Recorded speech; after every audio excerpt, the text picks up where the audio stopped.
Hello. It seems my multi-stream chat is not working again because fuck it, why not? Um, Hopefully our sound is doing much better than last week. Let me just pull up something so that I can see what people on YouTube might be saying.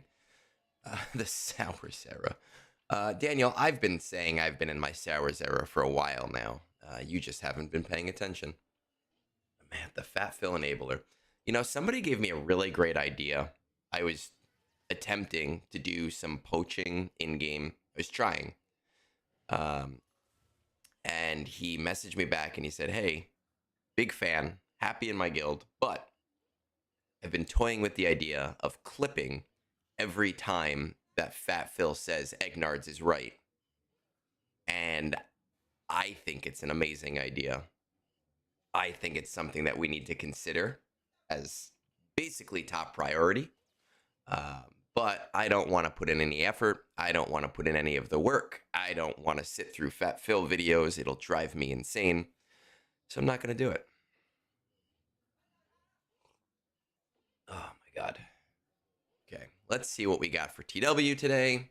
It might be done already. We had our cupcake war this week. It was quite silly.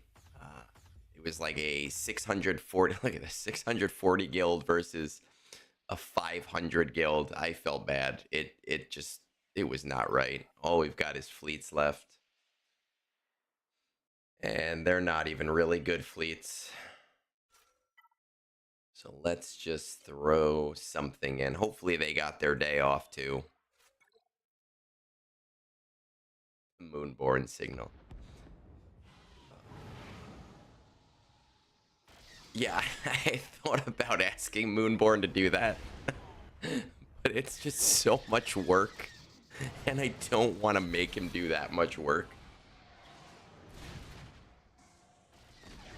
And I don't want to subject him to Fat Phil videos either. I sent it to Fat Phil and he's like, you know, to be fair, I do say you're right a lot, so at least I feel validated.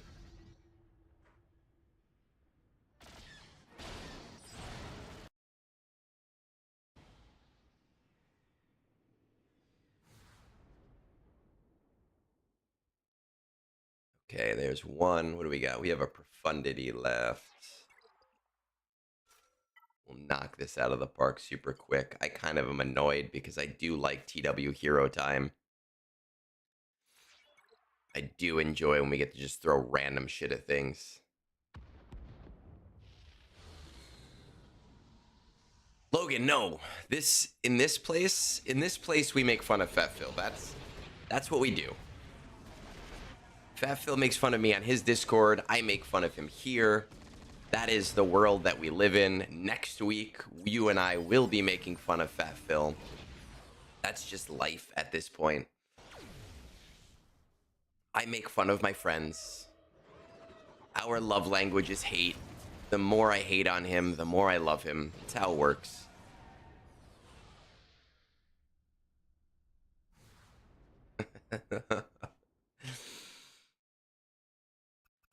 I don't think Phil owns 10 different outfits. And I say that as somebody who wears literally the same thing every single time I stream. Knowing that it looks like I have a cartoon closet, because I do. I very, very much do have a cartoon closet. Everything that I own is basically a t-shirt for my company. I don't wear anything else, and then I have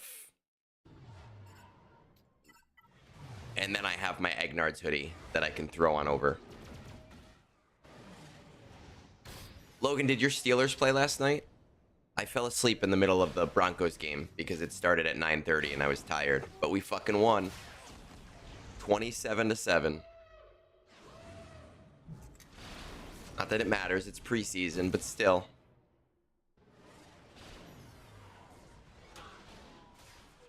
Brunch mug man, right here.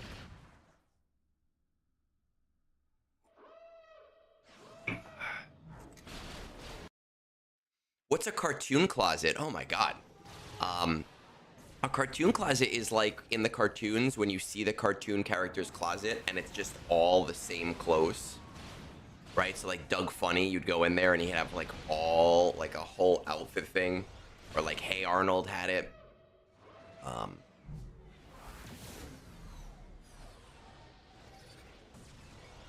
Yeah, we fell. I fell asleep. I fell asleep super fast. It was like the second quarter, and I was like, I'm just too tired. I can't watch the rest of this game, especially since we're winning by so much at this point. Do I have an Empire fleet to use? I don't know. I've never done Tarkin against this. No, we don't want TIE Bomber. We want you.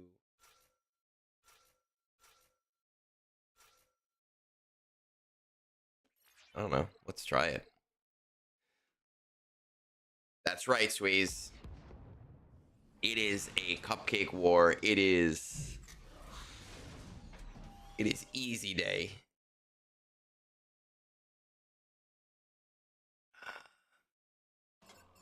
Vance, I don't know what you mean by you basically got gold crate. Basically implies that you didn't get gold crate. And that you maybe got the crate before gold crate. Which is fine. Listen, man. You never do Conquest. So I'm just like stoked that you actually did it this time. Like that in itself it's a win. And you can't expect to go crazy on like what is essentially like your first ever real Conquest. I'm just turning it on auto. I don't care.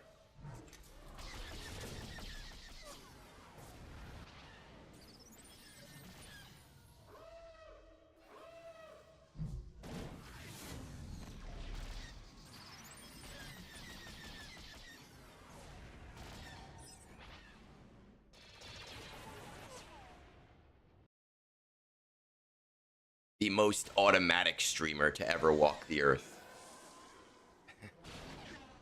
Basically. In Vance's mind. Though I was on Vance's account yesterday, and he got far for someone who never does Conquest. He did get pretty far. I did feel bad and do a couple of the feats for him that he was like close to, but were a little bit tough. But I gotta give the man credit. He did it. New Bad Batch was my VIP as well, Daniel, though I was in a position where... Do I have anything that's going to do this? I don't think so. I was in a position where I was using them so much that I started splitting them up. So I would like use Crosshair in just any random squad to get Crosshair wins so that the rest of the squad could rest so that I could use them elsewhere and then throw in like Echo. Exactly. All right, let's go into Conquest. Let's burn through this real fast because we got raids to do. I really just need data cache right now because I need my shard shop currency. I've been having, with the new way that they've been running marquees, I've been running low on MK12 gear. It's been really hurting me. I have some gear that I have less than 200 of, which I know is like a first world problem to some of you, but to me, that's like a big deal.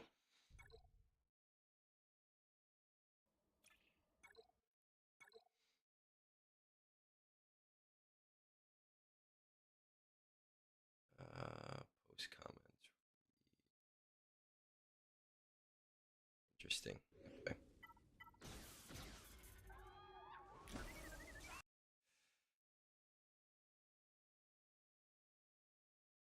New Bad Batch is nice in Conquest. I probably will continue to use them going into further conquests. Almost definitely. They work really nicely. You know, but when you're at my level of the game and Adis, your level of the game as well, you just have so many options that it becomes, I'm just going to use the option that's most available to me. New Bad Batch isn't really... It's not like a GL squad where you can just throw in any random character. So you do have like a need to have the right characters. Man, they probably just gave up at that point. You know, like I think what was it, like a month ago we were playing one of the high end like gauntlet guilds, and and we all just set random shit. That's I have a feeling exactly what happened with these guys.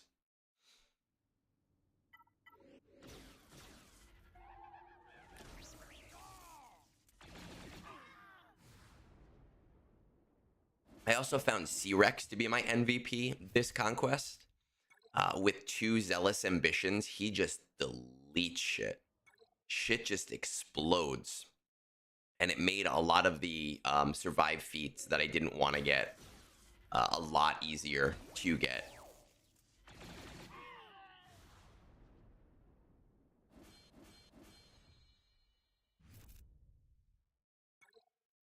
It has increased. It has increased a lot. The new changes have like fun. I expected my guild would take another month to get the next box, the second to last box, and like 5 more months to get the max box. But we blew through our goal, and I think that we will get the last box within a month because of these changes. It is insane how much it has helped people.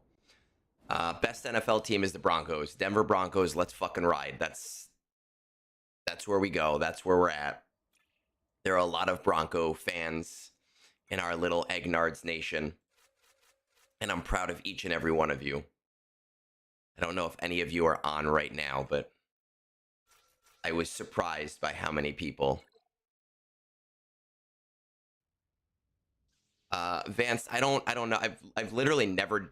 The only time I've done normal conquest was in the very beginning when I had to do normal conquest in order to get to hard conquest. Literally the only time.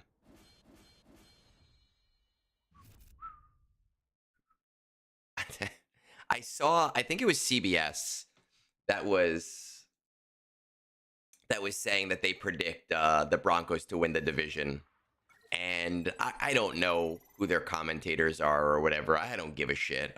But I'm pumped to have like a solid team, and I am pumped for when we play the Chiefs. I think we have the Christmas Eve game, and I am so pumped to beat them and give Bones shit, like just constant shit about it.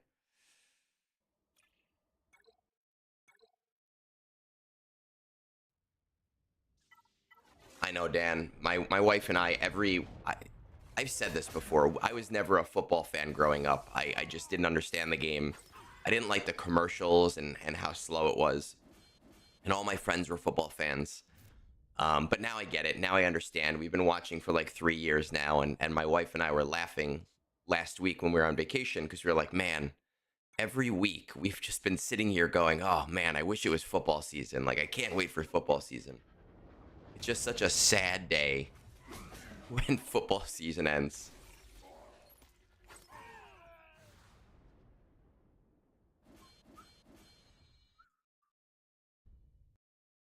Oh, what does Phil want?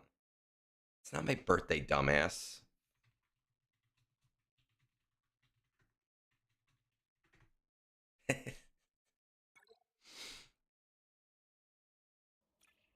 Oh, Phil. Phil thought my birthday was today. He didn't read my message.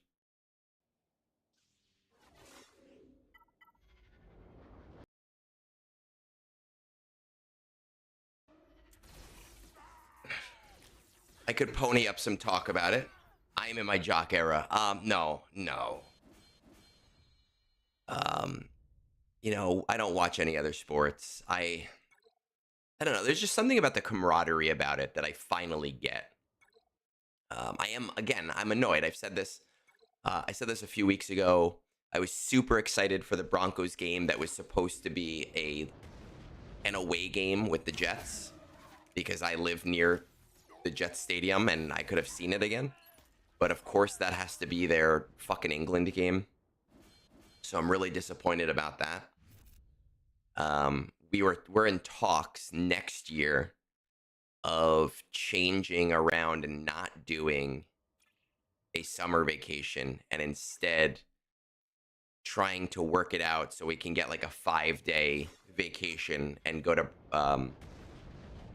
Denver to see a home game during the season in like September, October.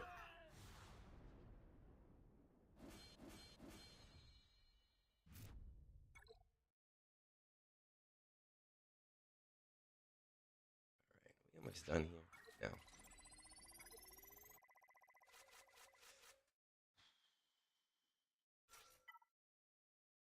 Let's do Gungans. Gungans are fast. You're like looking for the team that's fast, the team that'll get you through. Well, so in the martial arts, right? Like when I was going up in the dojo in the martial arts, yeah, there was a lot of camaraderie there, but a lot of that comes down to like the people you're training with. And now owning a school, it's more instilling that camaraderie in my students. That's not as much as if any of my students like need me, I will come help them out, you know. But this is more like being with strangers when you see a game, or like when you're at the bar and everybody's like talking about the game, or like even just your friends. It's definitely a different type of camaraderie.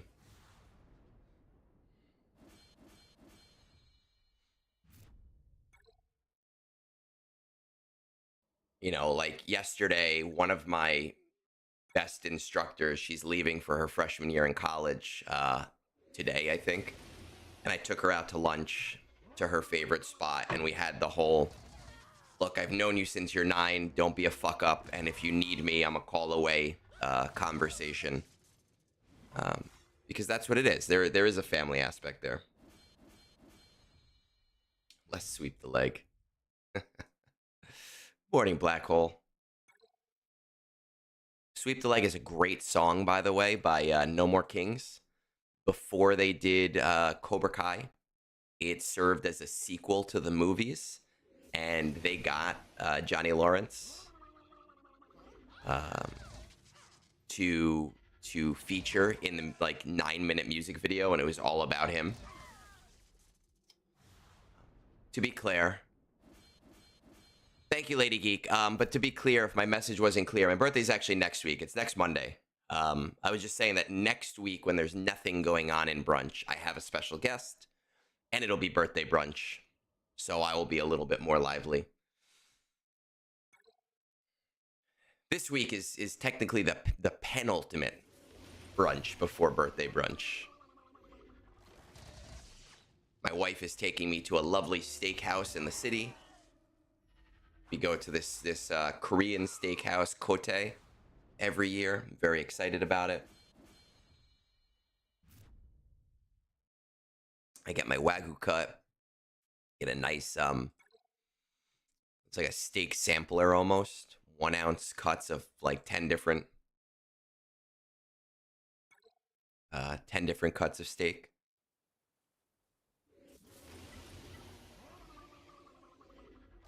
To make a great thick cut Korean style bacon. Oh man, I should get them to sponsor me. Everybody write to Kote and tell them they don't need me.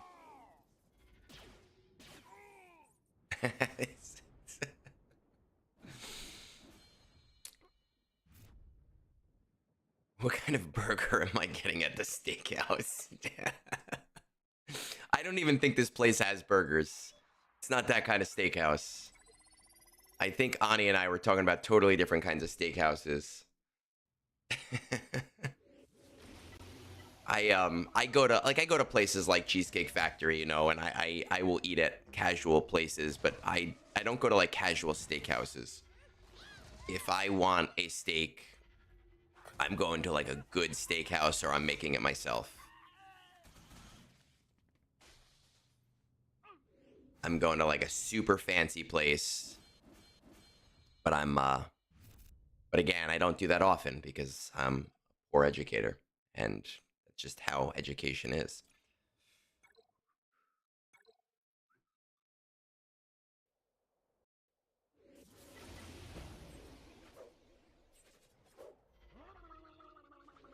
there's something at stake. There's some things at stake at a steakhouse with the amount of fucking money a steak costs. Yes. What's at stake is whether or not I'm happy with the cut. But I've actually never had a problem at like a good steakhouse.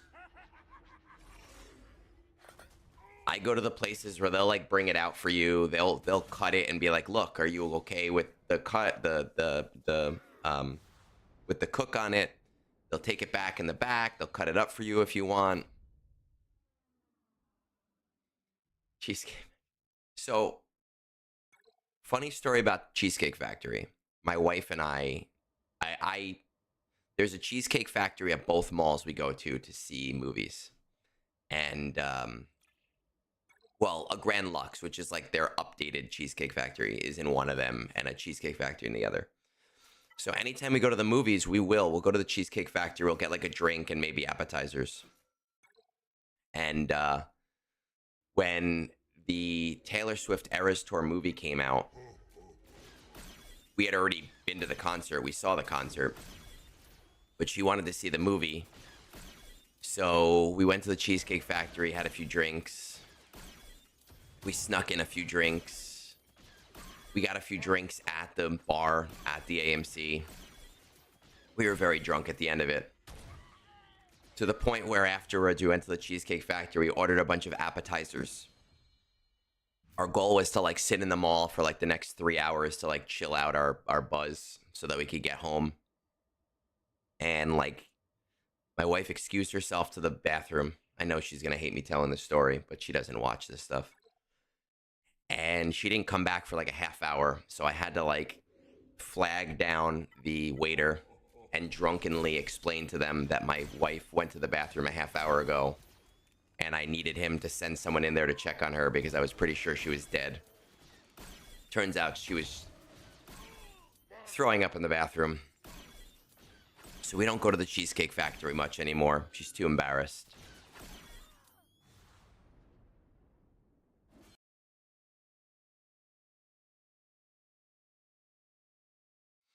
See, Knight, that's the kind of stuff that I live for. I love going to places like that. And there's a place around here. It's not too far. It's called Blue Hills at Stone Farms.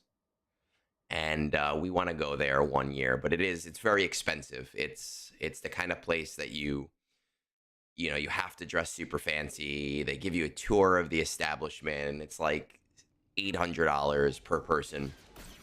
And I would love to do it, but it's so expensive that you have to like save and plan and schedule that like a year in advance. But one year we're gonna do it.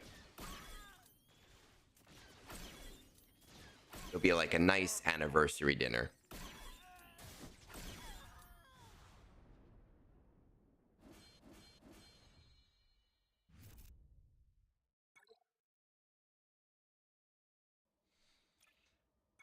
All right, I think this is the last of Conquest.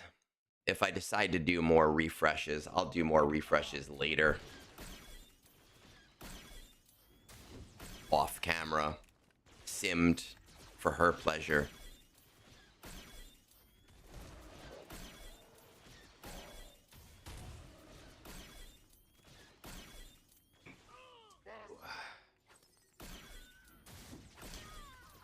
Half of my characters don't even have mods on because I've already switched them over to raid mods to prepare. Let's see what we got going on here. Datacrons.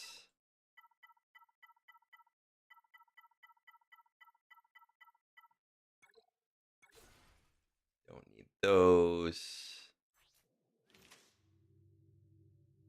Ooh. I guess I have to buy some of this shit tomorrow before I thought I had more of that shit. Fuck.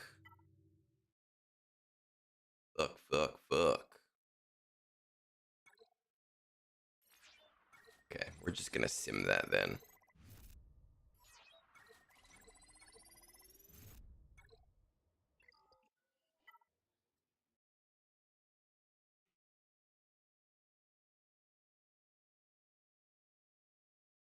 Yes, but we're all poor. That is the world we live in, the poor world. All right. What's going on here? Just this. Troy. Oh, I didn't do this. I only did one of these yesterday.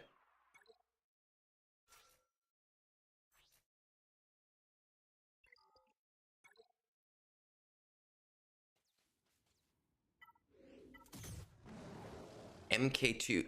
I'm going a little bit harder on Datacrons this time, just as an experiment. But I usually am not out of MK2s. I am this time, especially with the focus Datacrons and trying to get those up.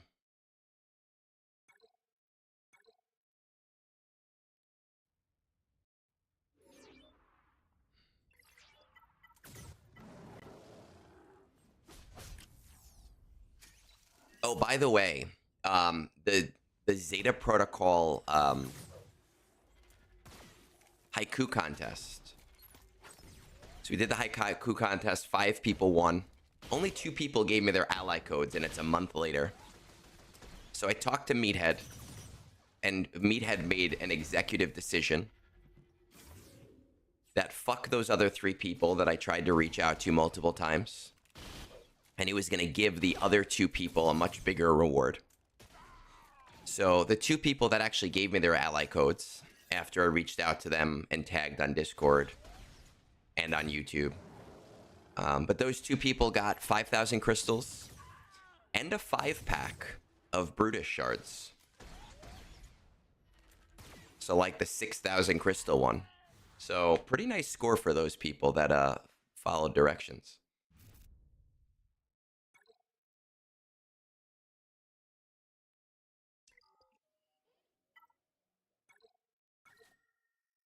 Never gives me anything, though. He's never like, hey, Agnarts, you always help me out with stuff. Maybe you could give me your ally code and I'll send you something. No. Meathead will never do that. It's a nice reward. I was very surprised. Yeah. All right, let's get this raid going. Let's see how quickly we can do this, huh? Let's see if I can do it distracted. Right, we do this one first. I've already set up to these guys. See? Should have done it. I'm still working on getting Meathead as a guest. We don't want to have guests all the time. We had a lot of fun with Sarah. Sarah, it's been my goal with Zeta Protocol to kind of get that, and we were happy she agreed to do it. But the other guest that I would like to get on there is Meathead.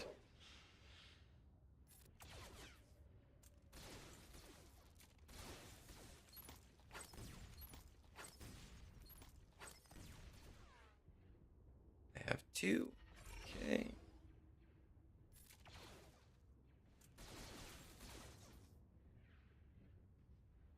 Did I do the special? Yes, right? I did. There we go. You can do this. Because I need to build these stacks up. Some of that.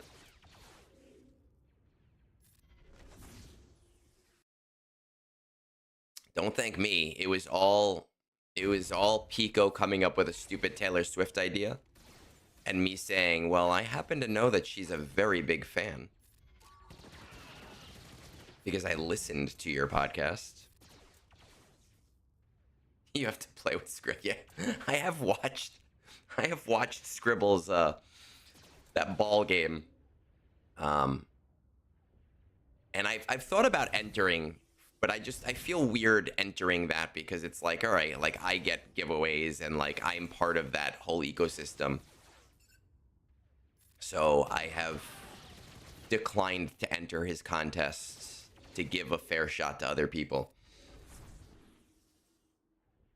Meathead has come out of his shell over the last year, and you know what? I think that it is fully because of the Gungies.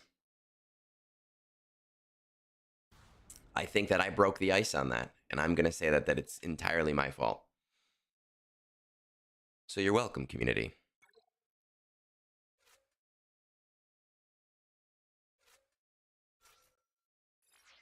All right. I did this in one try last time. Let's see how lucky we get today.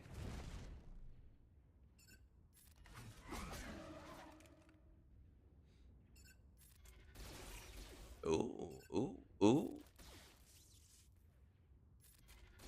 Oh, look at that.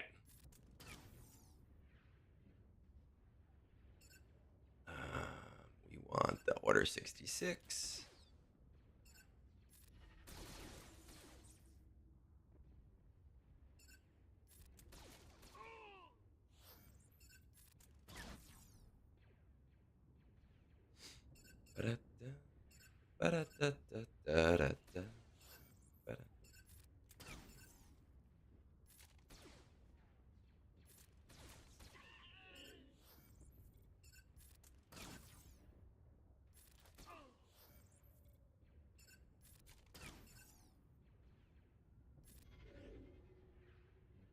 Okay.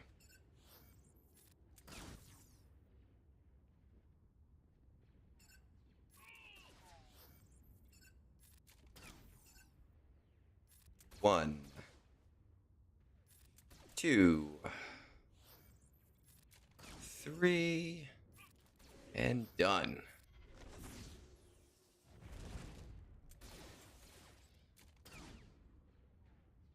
And let's go with this to get that out of the way. Let's take that out.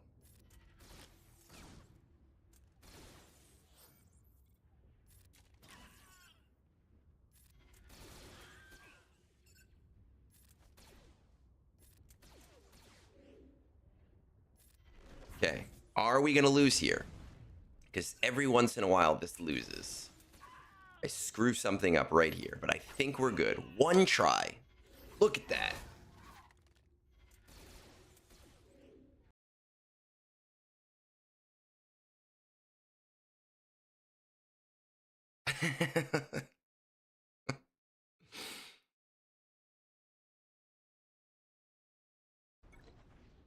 No, we had a lot of fun, Nee. We did. It was enjoyable. I can't wait for their impending announcement that they are going to leave me for their own thing, and I would not blame them in the slightest. We have to switch around mods now. We get to do the fun, change up the game part of this, and move over to another team. I wish I could set this up. I did it with with Naboo. I was able to get all of my loadouts into one loadout in Hot Utils, which was super nice, even though the raid itself really sucked. Let's do Bad Batch next. Morning, Caleb. You ready for another chair stream? Man, Calvin really unlocked something smart there. Gotta tell you. Just throw on ads, walk away with your chair in frame, and and just people will make their own content. Very smart. No notes. All right, Hot Utils. No, we're still going. Okay, Bad Batch is loaded.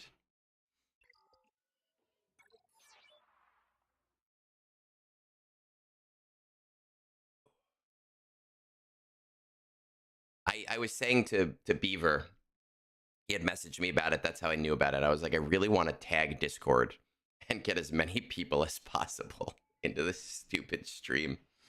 But I resisted the urge. About the chair stream? Calvin he was streaming his GAC and he forgot to turn off the stream when he walked away. So for the next couple hours, it was just his chair and everybody was in chat just talking and making their own fun portion. All right. Hate this run.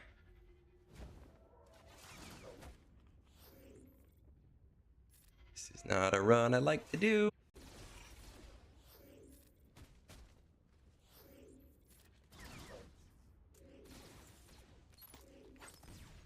Last time I did this run, I got screwed over with, like, I kept killing guys, so I couldn't get any target practice because everything just kept dying.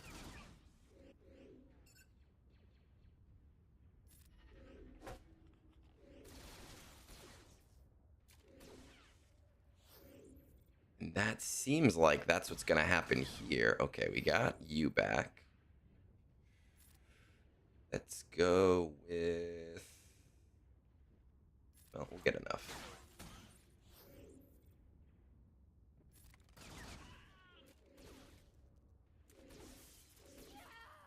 No, okay. I have...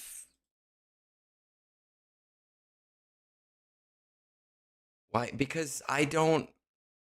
I have not put a lot into my modding for them. Because this works, usually within like 2 or 3 tries. That's why. I have not changed my modding since the strategy change. And it still seems to work most of the time. And I'm not going to fix something that is not broken as far as I care.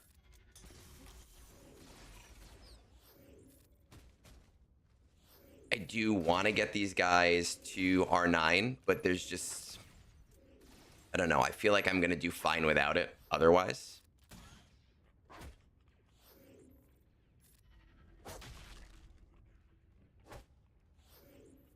What is that shit?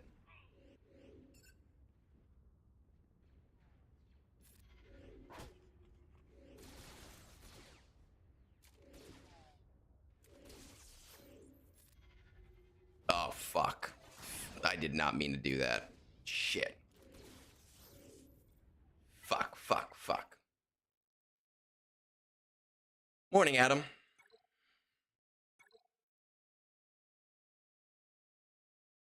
Yes, I agree with you. I'm just lazy, and I don't want to change my modding for the team. Because I can usually get it pretty quickly. Is it cutting out? Because that's a problem. That might be a you problem, Daniel. It seems like everybody else is not having the same problem you're having.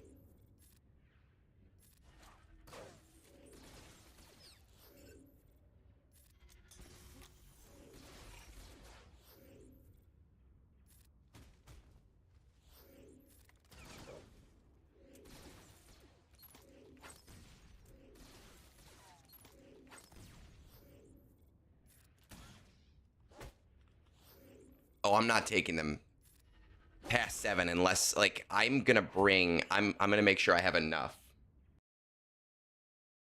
Is it still cutting out? Because I don't like that.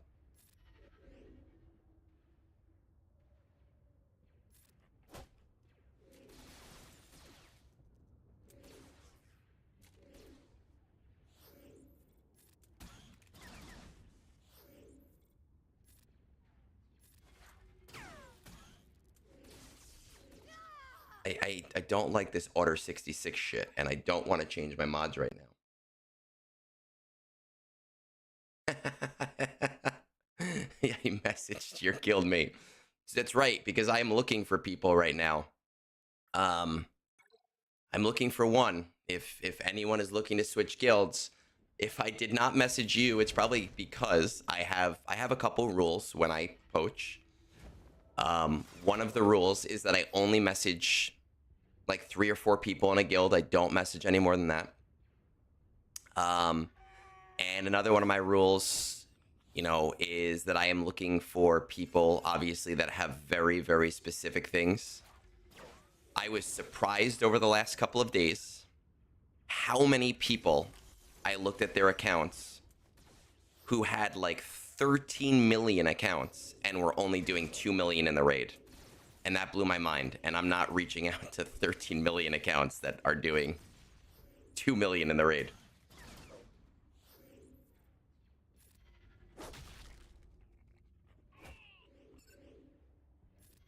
So it is a possibility that that's what happened. I don't know.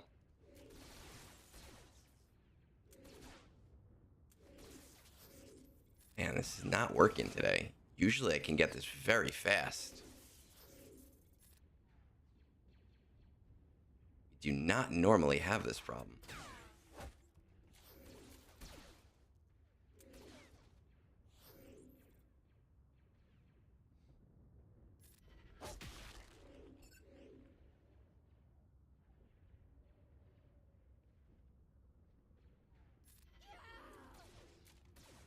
Of course, see?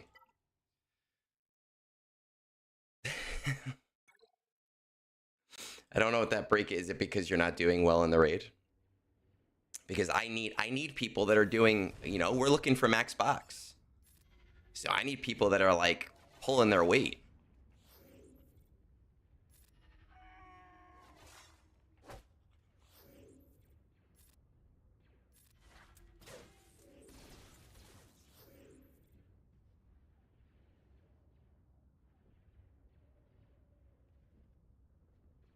No, that's the whole thing. I need very specific people at my guild level. My guild made me turn down someone who had 11.5 million,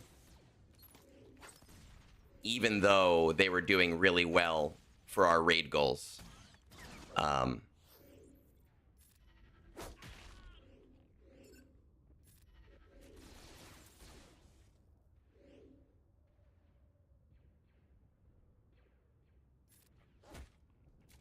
You know, we're doing 43 in TB. I need people that can contribute in days 4 to 6 when it comes to the raid.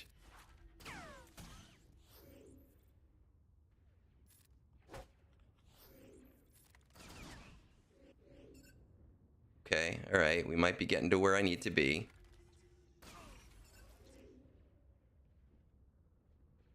But also, we might have a problem here. Oh, maybe...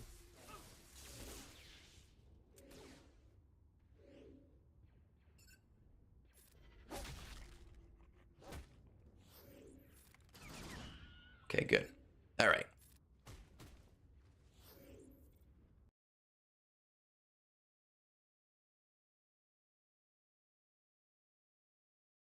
When I go out, if I put in stones. I have somebody on our... in my premium roster review threads today who... His review type... You know, I'm not even going to tell you what the review type is. Until we get there, because it's just so funny to me. You guys just have to wait and see. Listen, you want to join a 600... We'll be like 653 million once we get that person that we need. But you want to join a guild at that level, you gotta contribute at that level, you know, and that's just kind of how it is. There is a certain expectation that you have certain things. I happen to know somebody who is like, he's got like a 9 million account and he's doing 15 million in the raid, and I think there's a 650 million guild that's letting him in, and that's awesome for him, like really cool. But like, he's not going to be able to contribute very much to their other goals. I need someone well-rounded.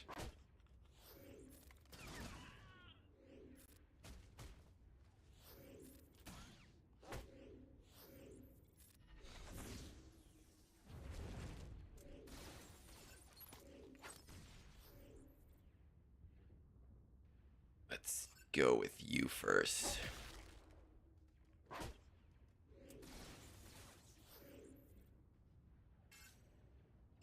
Can't even hit you.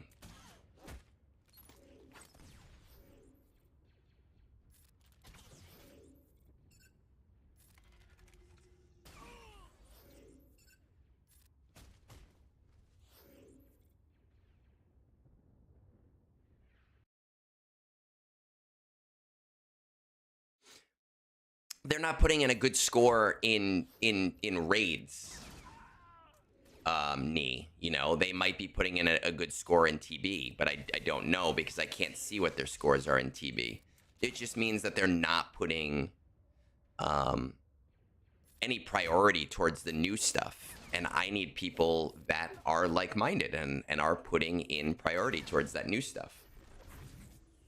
And it's hard, you know, it is hard at my level to find those people because those people are set in guilds and they generally do like their guilds.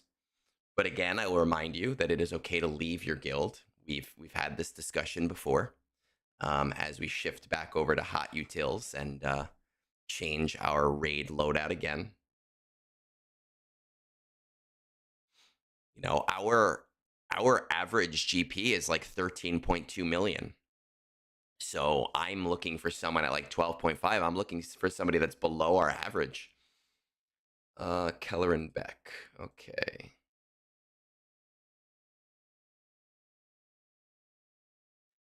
Just the way this game goes.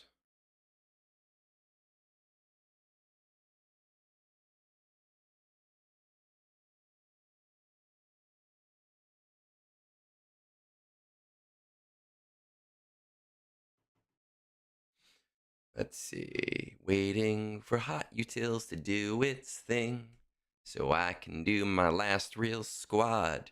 Yeah.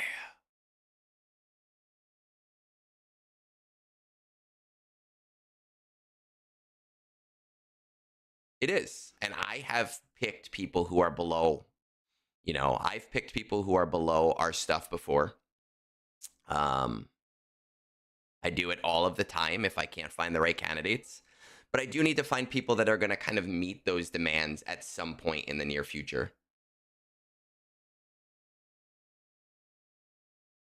Owie, I do agree with you when it comes to like where the breaking point is. For us, that breaking point is TW. I generally now, I used to never look at GAC. I now also look at the GAC ranks of a player, and not because I care if they're good at PvP. It's just because if I find players who are in Erodium or lower, it typically, in my experience, means that they are a more casual player and are not up to our expectations. That's not always the case. I have let in players who are just, I hate, like, they go, oh, I hate PvP, and I'd rather buy a vault. You know, I have people that'll do that. I've had whales in my guild that they're like, I'd rather buy a vault every month than play PvP. And that's fine. But when I'm looking at people to talk to, I have to make very, very quick decisions about those people before I reach out.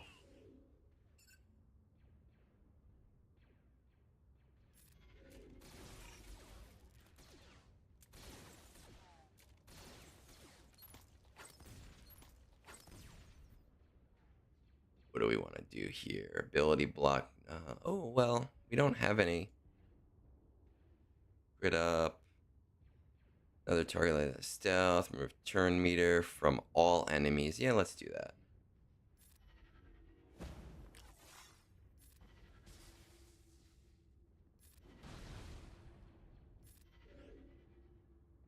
Do not have any retribution, so sure.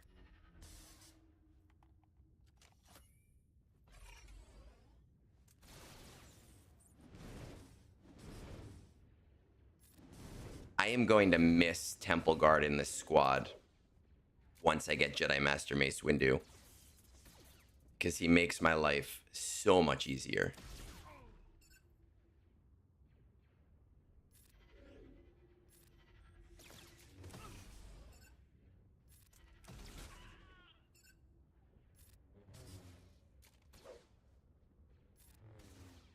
This was like the one match that I would not do on stream because it was so RNG dependent with the 3-man. But with the 4-man, you can usually get it in like 2 or 3 shots.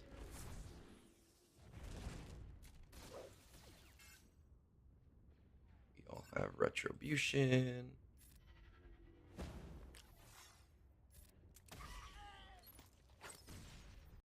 Doesn't matter if Temple Guard dies. Temple Guard is completely fine to die. It just gives you somebody else to die. I don't need him alive. I just need somebody that's going to keep Jocasta and... The 3-man is awful, and I had nights where it took me over an hour to do it. Because there's just a perfect RNG of the right character surviving. The only two that need to survive are Keller and Beck and Jocasta. So having a 4th guy is completely fine.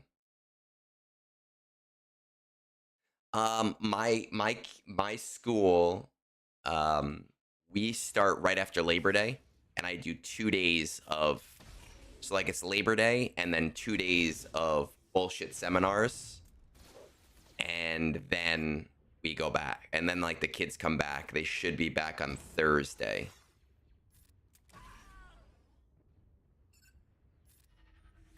The fact that all 4 of them are alive right now is total RNG.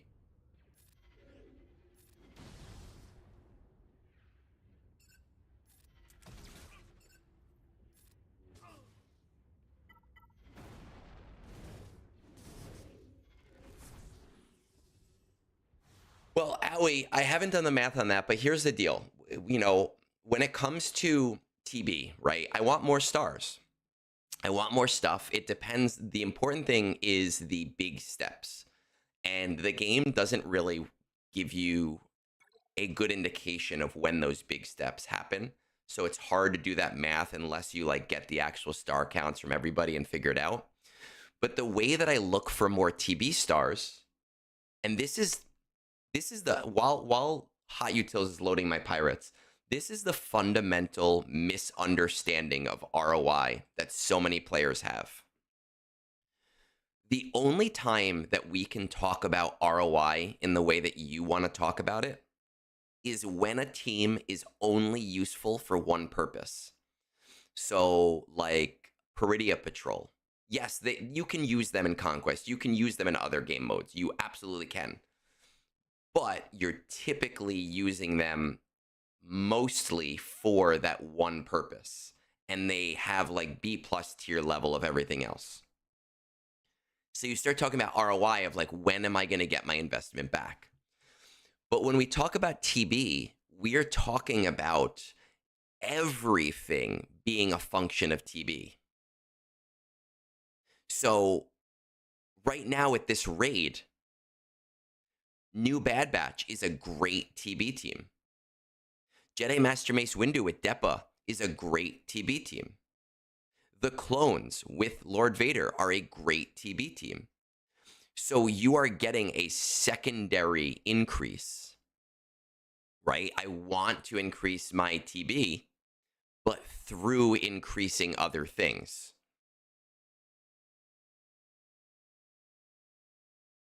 And then when it comes to like platoons are 2 things. One, each person is doing one of those every few months. But 2, it just increases the quality of life of the players and the officers. Because if you get the platoons and don't just do the combats, 1, you're bringing up a lot less characters. But 2, you're also making it a lot less stressful. When is the event coming back? I have no idea. We were told after this era, right? So I think another month. Should be about a month until we get the next set, or the before we get Jedi Master Mace Windu back, and I'm ready for it. I'll be ready for it. I don't have Depa, but she's only like 40 shards away. You know, we have used this raid as a springboard for everything else right now, because we're able to say, okay, bringing all these teams up is going to be helpful to you in everything. You know, New Bad Batch is great in GAC as well. Clones are great in GSC as well.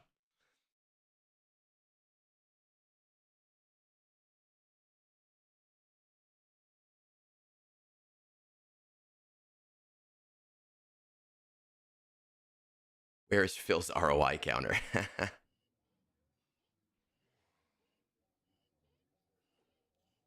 Hey, Shadow. Cheers, buddy.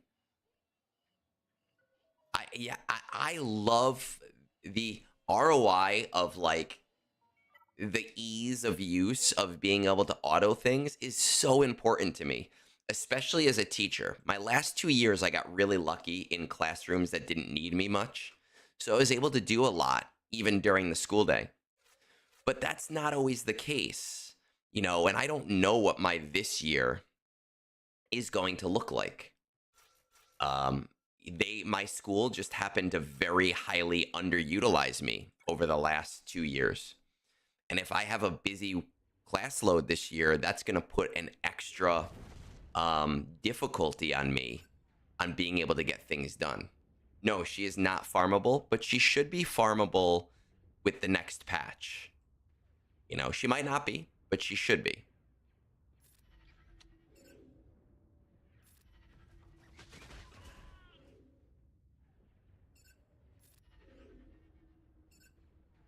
Is this the stun?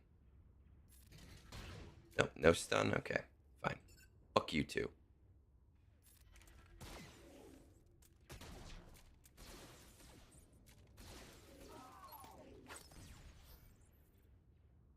Oh, Hondo has enough.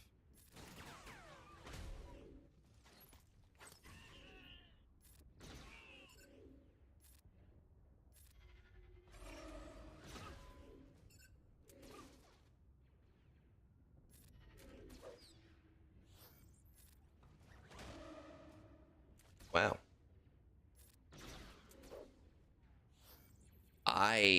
Fuck. I hope she's not a. I mean, it actually would be friendly. It would be fairly friendly if they make her a Cantina farm at this point. I kind of hope that it's not a Cantina farm because I just so grossly need signal data at all times. But I can see if they want to be nice that they might do that.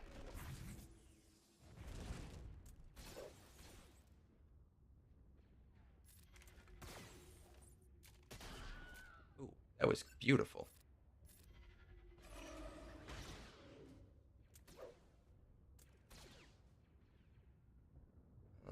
I don't.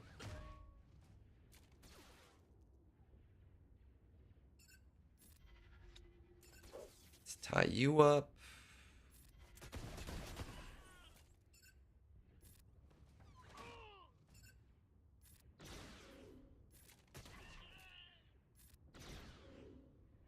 Always, and right now I have a decent amount of signal data because of I got lucky on that signal data cache and I got the jackpot.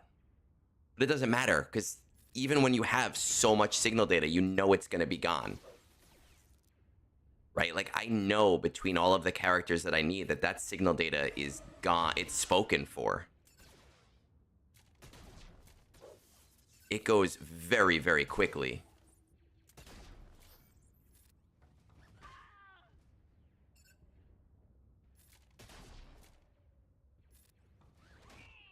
Nice.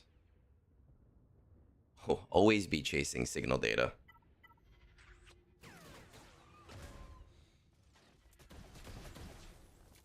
Oh, fuck.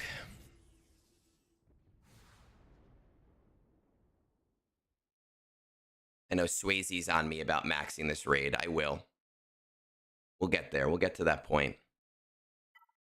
As long as right now I'm doing above the average my guild needs, I'm happy with that.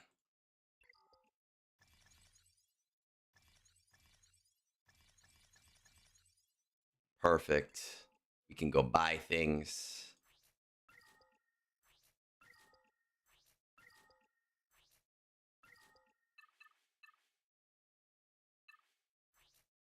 Tina, guild activities. No, don't want that. I want impulse detectors. Like to buy these up to 80. some of this shit. Get some of that shit. Buy some pins.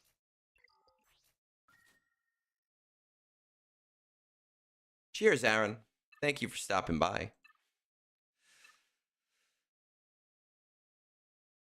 That's how I feel. Once I hear my wife rustling upstairs, I go, oh, it's time to get going. Oh, my God. I fucking need fusion furnaces so bad. Damn it. Okay. We are going to reset these mods real quick. We're going to go back to our regular mods. I will once again remind you, anyone in that like 12 to 13 million range who's doing pretty decent at the raid, I am looking for somebody right now. I do have a hole opened in my roster of guild need. Do you see?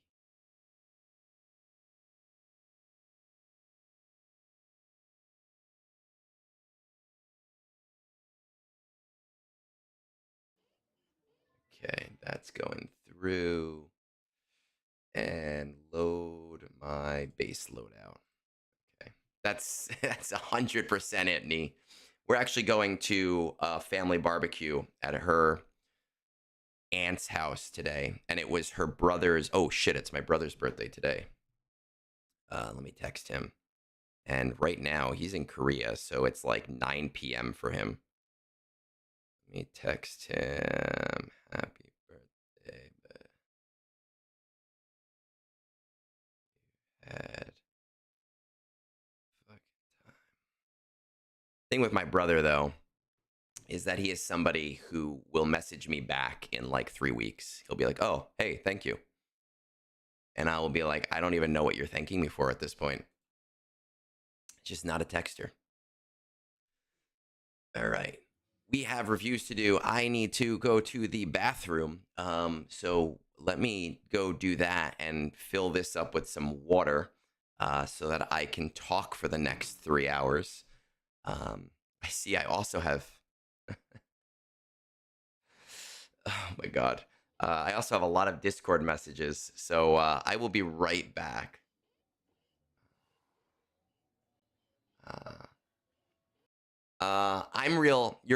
You're slightly below what I'd like right now at 7.5 million, but honestly at 12.9 mil GP, if you would be a candidate, if you're interested, hit me up on Discord and I will take a look for you after this, because depending on where you're at, and depending on what it looks like, you're somebody that I could see making that concession for in terms of raid participation, because I have to look at a lot of things. But I will be right back. Bathroom, water, and then reviews. So just hit me up on Discord.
Roster reviews. Egnards is having a break and taking a Roster reviews.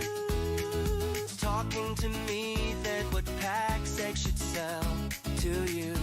Ooh, to you. To you.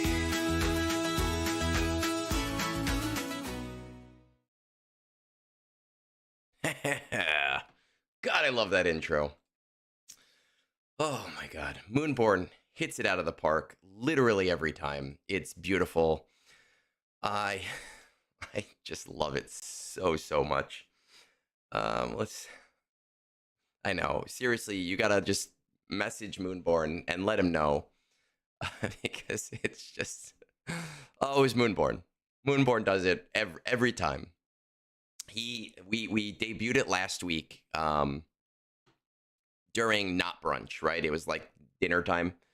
And it's just, yes, I love it so much. We have a bunch of reviews. Yeah, we did it last week when I was on vacation. I got home, my wife went to sleep. I decided to like do a little stream. It was a rough stream because I kept having audio issues, so we didn't go for long. We only did about an hour.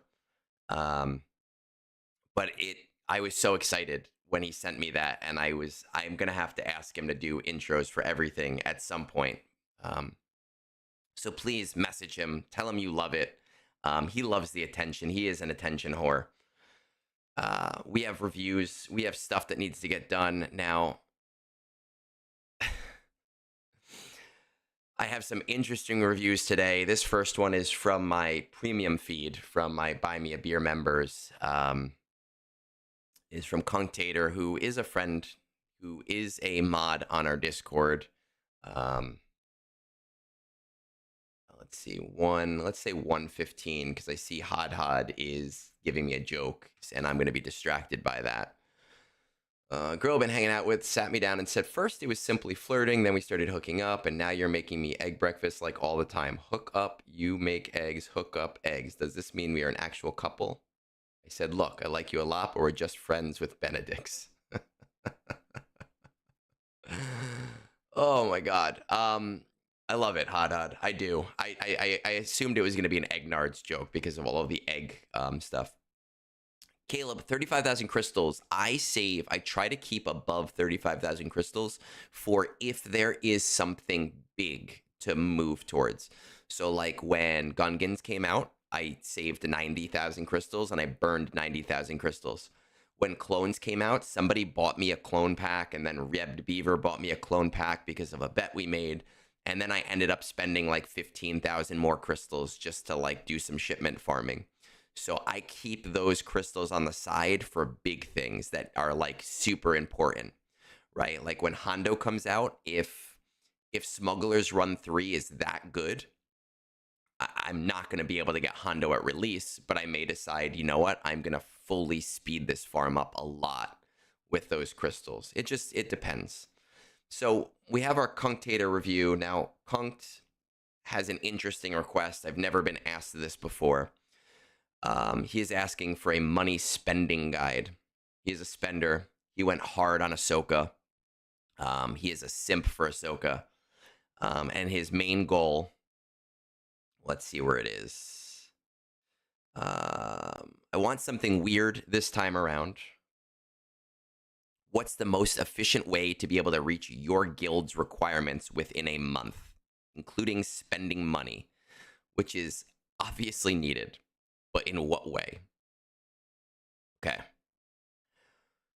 So we've got everything pretty much caught up here, except Peridia Patrol, and I don't really fight people on Peridia Patrol. I do fight people on Duel of the Fates, and I'm happy that he's got Duel of the Fates up and running. Dead set on continuing, not at all. I'm surprised that you do not have JML yet. How highly do you value efficiency versus fun farms? All in on efficiency for the near future. Are there any favorite characters? Not right now. Shards for important proving ground characters, none that I'm close to unlocking. Do you want me to hold off until you're able to pop on voice? I probably should have read that ahead of time. He said no, thankfully, because I'm reading it now. So let's see what we got here. We got Cunctator, 10.1 million. Currently not in a guild, which is interesting. I know he had a life situation that we won't talk about because that's his own personal thing. And I'm guessing he's coming back. Now, the important thing is, like, when you're in a guild like mine, there is the expectation of daily play, right? You know, it's the summer. We're a little bit more lax on that in the summer. You know, people go on vacations. We really want people when they go on vacations to at least be able to get their tickets in and their dailies in, and like a platoon and deploy at the very, very least.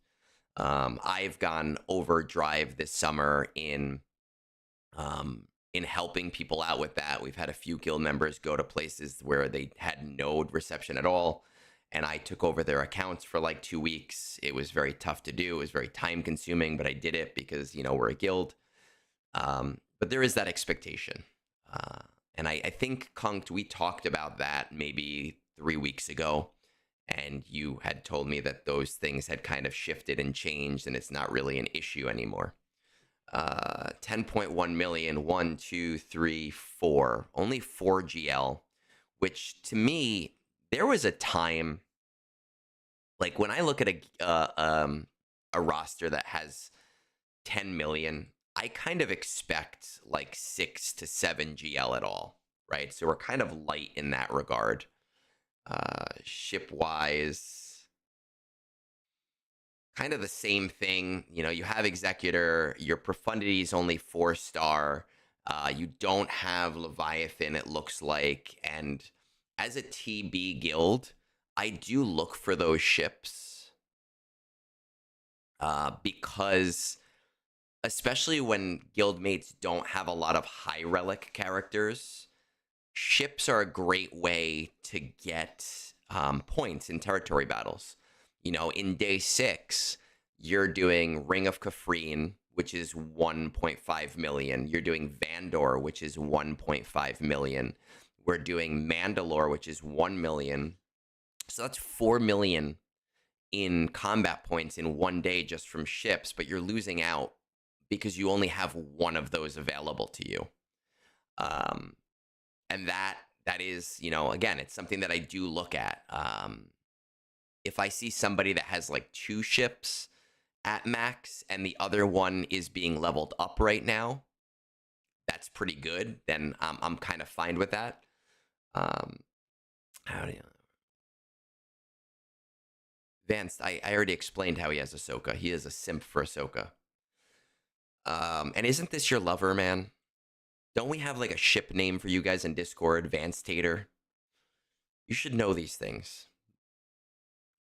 If I see somebody that has like Executor and Profundity maxed and Leviathan at 4 stars, I'm pretty inclined, that's a weak point, but I'm pretty inclined to let that slide as not being too big of a deal.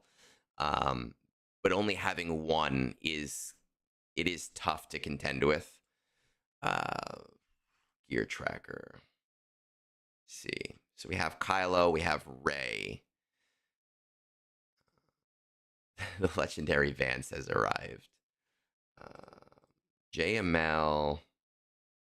I thought you didn't have JML, or did you get him in the last week?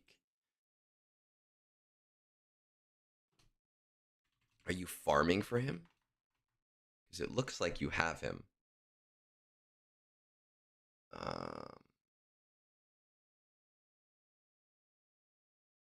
Vance's roster is greater than my roster. You must be ticket farming for JML, which I would continue doing at this point. Sith Eternal is not so important. JMK is not so important. Lord Vader, you're close to. So you're kind of close to getting to that 6. Leviathan, kind of a tough ask here. Malgus. Oh, Malgus is not a requirement, right? But he is on the thing.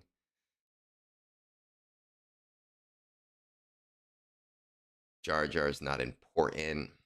You know, you have Bo-Katan. Did you say you don't have Jedi Cal? So being Jedi Knight Cal Kestis is basically like a hard requirement. Being able to do that mission fairly well, because it is a harder mission with a lot more RNG related to it. And if you're not able to do that, there is that possibility that the guild like has a bunch of whiffs that month, and it's a struggle. So that right there getting, well, let me see. I'm just reading off of here. So do you have him? Okay, you do. All right, that's fine then. And we do have Bo-Katan, right?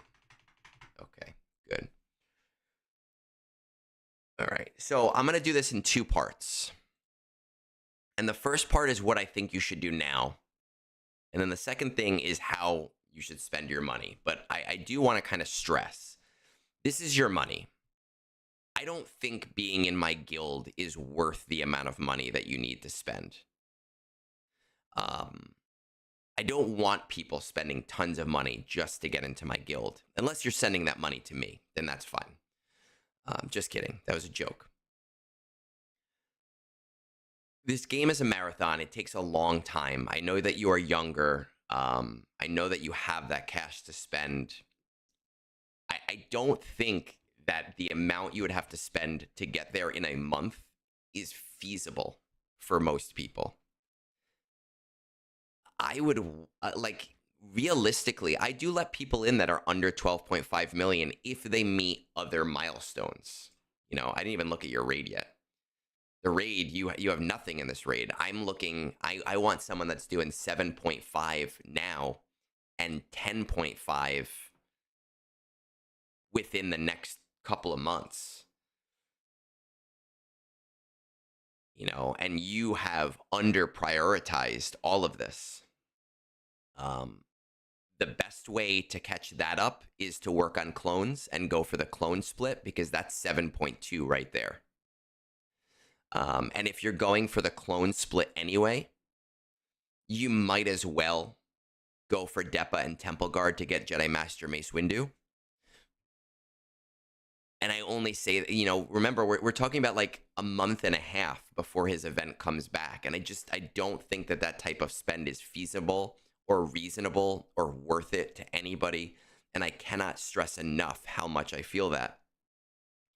But this is what you requested. So I'm going to give you the review kind of based on that, right? Fury class. We do have Fury class. All right.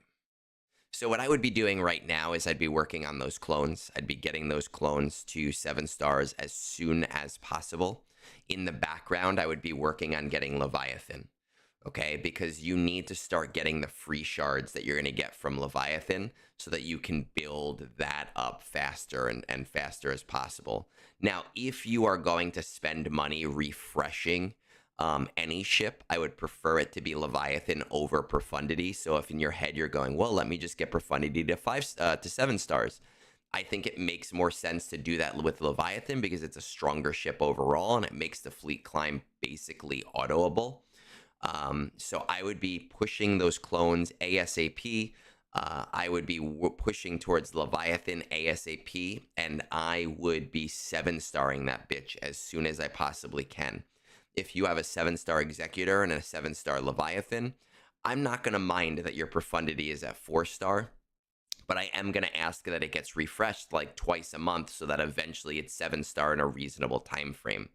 I would be pushing JML just because you're already there. You're basically at ticket farming at this point. And I would strongly suggest picking up Lord Vader because you're that close to Lord Vader. He's great in TB, he's great in GAC, and you're going to have the clones at that point. Beyond that, you know, you're in a position in the game where it kind of depends on whether you want to push pirates really hard to go for Hondo or whether you want to go for other GL. I would probably say it makes sense to start backing through other GL, Leia being your biggest priority one, right? So those are kind of the projects that I say that you need to go for, and in that order, specifically if you are looking to push into my guild. I'm going to tell you that if your goal is to get there in a month, you're probably looking at spending, God, I would not be surprised if you're looking at spending $1,500 to $2,000. And I am telling you right now that I just don't think that that is worth it. At least in a month, because then you're going to get in the habit of doing that constantly. I would say that if you were to spend like $200 a month over the next 6 months, you could probably be where you need to be.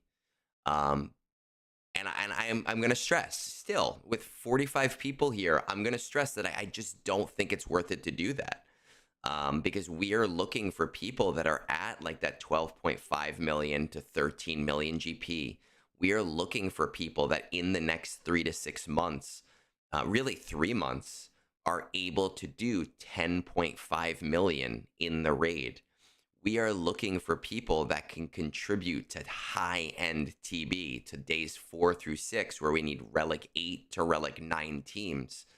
And you have a ton of catch-up to do in that regard.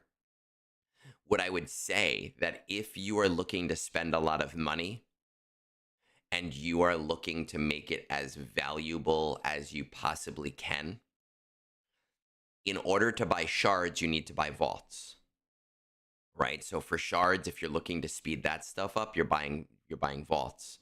But I would really strongly consider things like the signal data Ascension is an amazing pack. It comes around, we don't really have an exact cadence for it right now, but it comes around roughly once a month, once every six weeks. It has a very, very, very solid, I'll show you. It has a very, very solid return, right? When we look at, let's see, Signal Data Ascension Pack. When we look at this at the top end for $50, you're getting 160% value on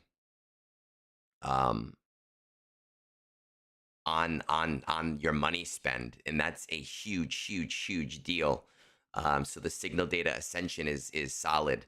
Another solid pack, though this one hasn't come around in a while and we can't rely on it, is the where is it? The Supreme Relic Duality pack. You know, it's $150, but you get a really solid return on this one as well. But one that does come around a little bit more often is it this one?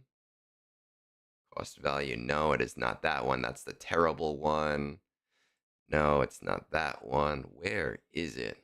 Supreme Relic Toolkit? No. Relic Reserve. Ah, this one. The Relic Reserve Catch. We've seen this like 3 times in the last couple of months. This is a really, really solid pack. And I would urge you, because you are one of my Buy Me a Beer members, you have access to this data sheet. You have the ability to look through the packs that I have valued. And I would strongly recommend using this as a resource for yourself, because anytime I find a pack that either looks like it is a solid value or might trick players into thinking it's a solid value, I do value it here, right? And you have the ability to use the sheet. Again, you want to look for those high value packs. You're going to want to buy vaults to get your shipment stuff up for those characters. Signal Data Ascensions are going to be your best friend. You're going to have to buy things like Droid Brains because you're going to need a ton of them. But I really, really strongly recommend against doing that in a 1 month to 2 month time frame. what I would do instead is I would find a guild that's maybe a little above your own level right now, and I would do like 100 to 200 a month and start working towards these things. You're looking for packs that give you about 100 to 100%, 100 to 150% in increase value, right? Those are the packs that are going to get you ahead. That's how I would do this, man. If I had that kind of fuck you money. Sometimes it comes down to, yes, can you spend the money? Sure, but is it worth it to spend that money? And a lot of the times the answer is no. But if this is your big hobby, I get it. I spend money on my hobbies. I bought a fucking expensive mic because it looked cool and I wanted it. Just be careful, because as you get older and as you have like other things that you have to spend money on, it gets really easy to fall into that trap of spending over and over and over again. So that's, I think, the best that I can give you, right now. Cassidy, yeah. When you're looking for recruits, you don't really know much about those people right off the bat. And so you have to look at certain things, and something like number of GLs or number of GL ships can be a it can be a big thing for an SM7B. It can be a big deal for like quickly doing things. What's an SM7B? No, I actually talked to, I'll show you, because I know you can't see it on my screen right now because I have it more zoomed in.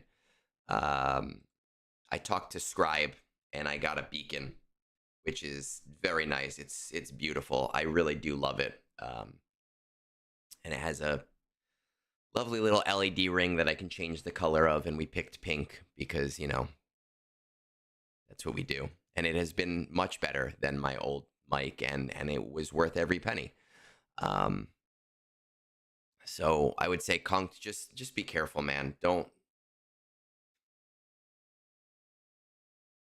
There are a lot of guilds that are less crazy than mine, and I have people that are in feeder guilds right now that are like, I want to be part of your guild, and I'm doing these things to get to your guild, but I'm in something else until that's a possibility. So we're gonna move on to my regular reviews. We're gonna go over to Discord. We're gonna pop on to Kevin. Yeah, it's a great mic. I'm a big fan of it, and I'm happy with the purchase. I am getting to the point now with stream, like, this is a hobby for me. It's not, I don't want to be Arnold. I don't want to make this my full-time gig, but I have a lot of fun doing it. So it's kind of like people with their model trains, where they constantly buy them because they're enjoying it, and increasing their setup, and it's fun for them. I really would like to get another screen.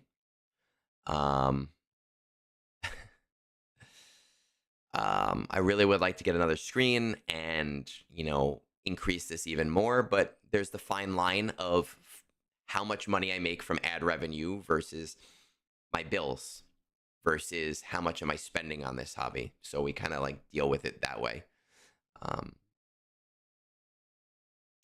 Well, that's another thing too, actually, Michael. We don't really know when those come around, but we can usually surmise around like May the 4th and around the anniversary, which is coming up in November. The super vaults being like the $200 vaults that give you a much better crystal conversion. And I know a few people in my guild, they buy those every single time instead of buying vaults. Vance, I don't think you're going to like my answer. You don't read directions.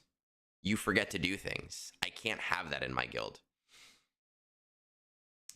My guild, we have very, very, very specific things that we ask people to do.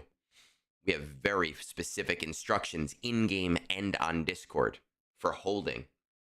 And I just would not be able to trust you to follow those directions. All right, let's see, Kevin. It is 137 00.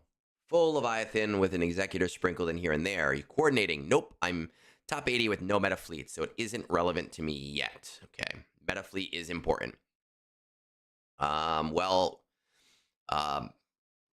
Roster, I mean, Kunk's roster is still better than yours. Sorry. Assault battles, all CT1 except CT3, CT3 Final Devotion. No new ABs are untouched. Okay. I just need the R5 on IG, Dengar, and TFP, and 7-star IG2K. Inquisitors to R7. Passive farm, mostly just buying scavenger mats. Are you dead set on continue? Executor is a must for me, and I agree with that. You do need a meta fleet. You need to start getting start getting fleet crystals. Caleb, I'll answer that after this, man, because I have a great answer for you. Are your favorite characters you want to prioritize? JML, even though he's been struggling in the current meta. You know, a lot of people, they talk about the struggle of characters as if it's a one-off thing, and there's just a lot more. There's a lot more involved than that. Are you dead set on continue with the current farm? Yeah, we did that. Shards for any important guys. All right, you're getting the Malgus PG, so it doesn't matter. You're getting Bane, so awesome. My more frequently used tunes, look at my Piet, have decent mods. Mod score isn't great due to years of being lazy. Years of playing and no, oh man, and no meta fleet. We need that meta fleet. Raid, 145k. I'll start focusing raid tunes after G13 GI. Conquest, consistently hurting third crate. TB, 28 stars. Escar and CLS are basically the only teams that have that work in CM. Sitting on about 150 Omni mats, saving a few for Malgus. Okay. I'm going to say that this roster is probably around 5 million. Oh, is this you, Smooth Butter? Oh, it is you. Okay, I didn't see that. My multi-chat is not working very well today, so I'm reading it on my small screen. But awesome. All right, let's see. I'm going to say somewhere around like 5 million. So let's check this out. Pop over 5 million. All right, perfect. Let's see what we're looking at. 5 million. We're running the, yes, we need this executor. We have to get you at least in the top 5 more than anything else. We have SLKR. What is your guild? Your guild is 427. What are they doing in the raid? I mean, you don't have to prioritize the raid too much. We would like to get you at least to 300,000, right? Because that kind of seems like what your guild is doing for the raid. So we don't have to worry too terribly much on that. Let's just see it first to get an idea. Raids, order 66, nothing too great.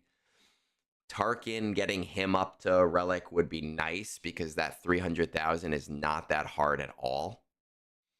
You'd probably need to get him to like Relic 7 at least to do that.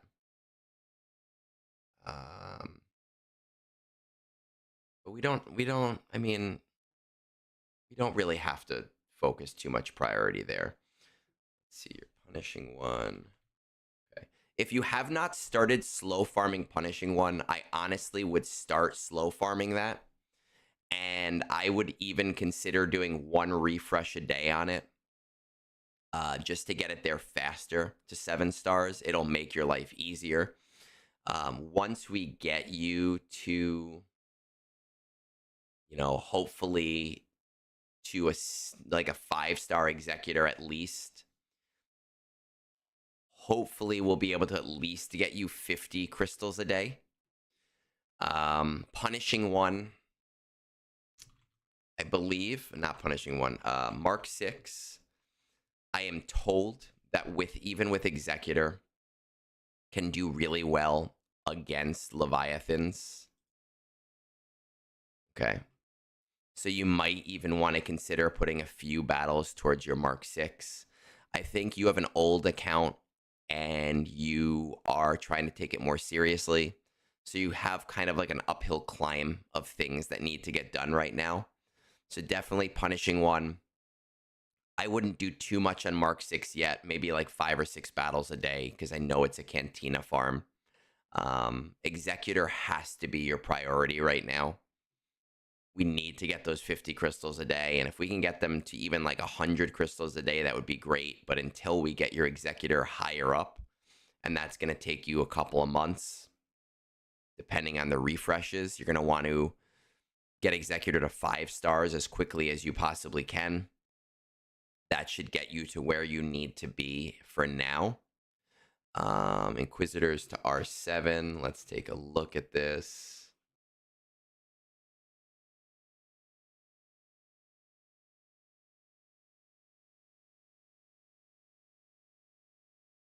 Okay, so your guild wants to be a Riva guild.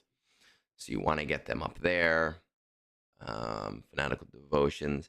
Assault battles, what I will tell you is that as long as they're CT1, that's to me the most important tier.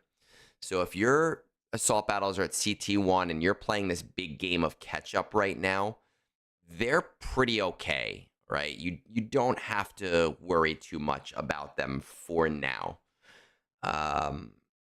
I like the idea of JML, but I want to just see how close you are to everything. We have Kylo. We don't have Rey. Jedi Master Luke is a little further than I'd like. Jabba. Okay. Profundity. Leia. Okay. All right. So you're at this. I don't know if it's my favorite part of the game, but you're at this part of the game where I kind of give the same advice to everybody because I think it's really smart advice. Your guild is probably asking you to be Reaver ready, so you're getting the Inquisitors up, and they're already close enough where it doesn't matter. You might as well just do it anyway. But there's this like perfect rectangle of characters. Some people call it a triangle. I really think it's a rectangle because I believe pretty firmly that it has 4 sides. And that perfect rectangle is, let me just double check. Yes. Is JML, Jabba, Profundity, and Leia. Now, you're in a guild that doesn't really need you to prioritize the raid. So I think it's kind of smart for you to stay within that sphere of influence and doing like Jabba first, then JML, then Profundity, then Leia. And that's going to keep you going for a long time, right? You're not going to have to ask for another review for like 8 months to 12 months. But the thing that should be the priority before that is getting Executor to 5 stars, getting Punishing 1 to 7 stars, and slow farming through Mark 6, 5 battles, 6 battles a day, just to kind of like build it up to help you out. Keeping yourself in that sphere is going to increase all of your assault battles, right? So Jabba will give you Rebel Roundup CT3. JML will give you military. Well, you already have military might CT3, but it'll give you Ground War CT3. You'll have Smugglers Run 2. You're not going to be able to get any of the other ones because you already have it. Your Inquisitors will be able to get you CT3 of Forest Moon once you have Riva. Grand Inquisitor, you can do a Grand Inquisitor, but it's such a pain in the ass with him, and it takes so long that I just don't think it's worth it. I think that that's your smartest play, is kind of staying in that sphere. To kind of build out your account a little bit better. But Executor is definitely the must. Again,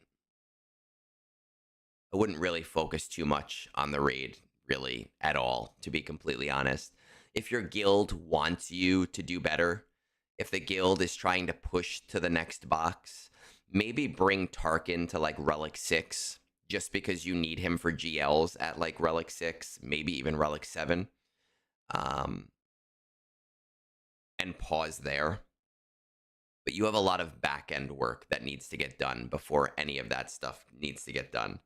I would say again, Java first, because as you have pointed, I don't even need to look at your mods.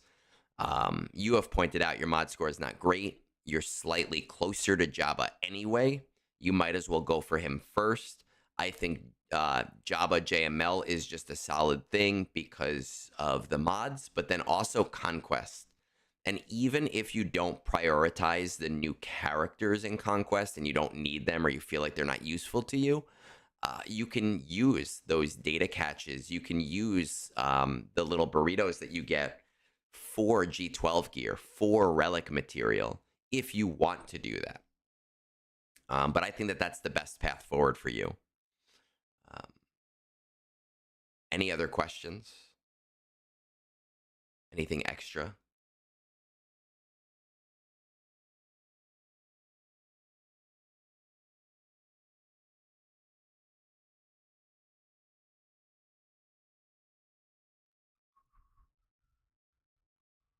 You missed the Jabba counter. Yeah, I don't need to like, we could put the Jabba counter up for a second. I don't really need to do them anymore because people know to farm Jabba most of the time, right? There's our Jabba counter right there.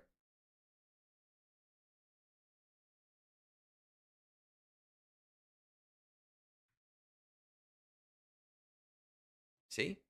Jabba counter. Ah.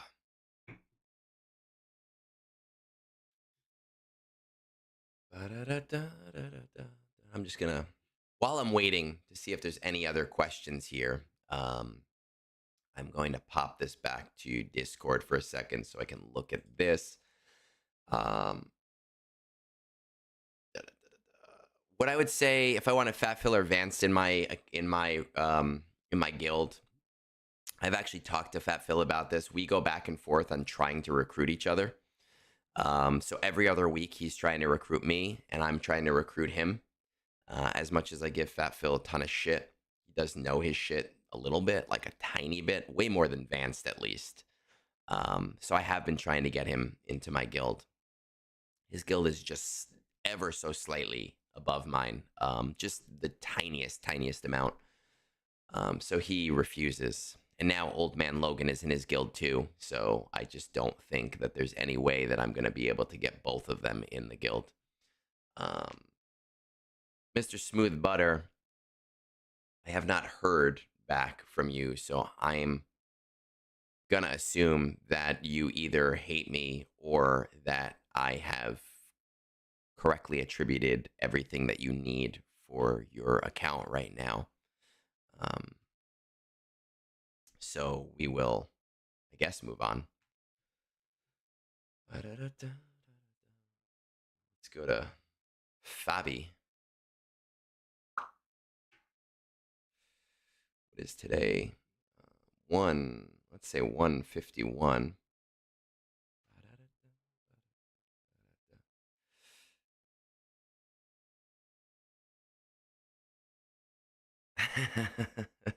Phil already plagues my Discord with hot takes, so there's nothing new.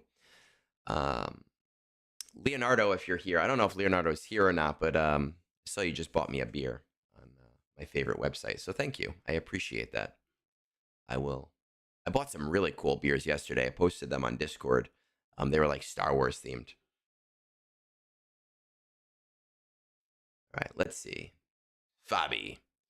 A link to your account for easy access. Top 20 of your fleet, Leviathan Executor. Are you coordinating? All old ones are CT3, missing R9 on Peridia Patrol.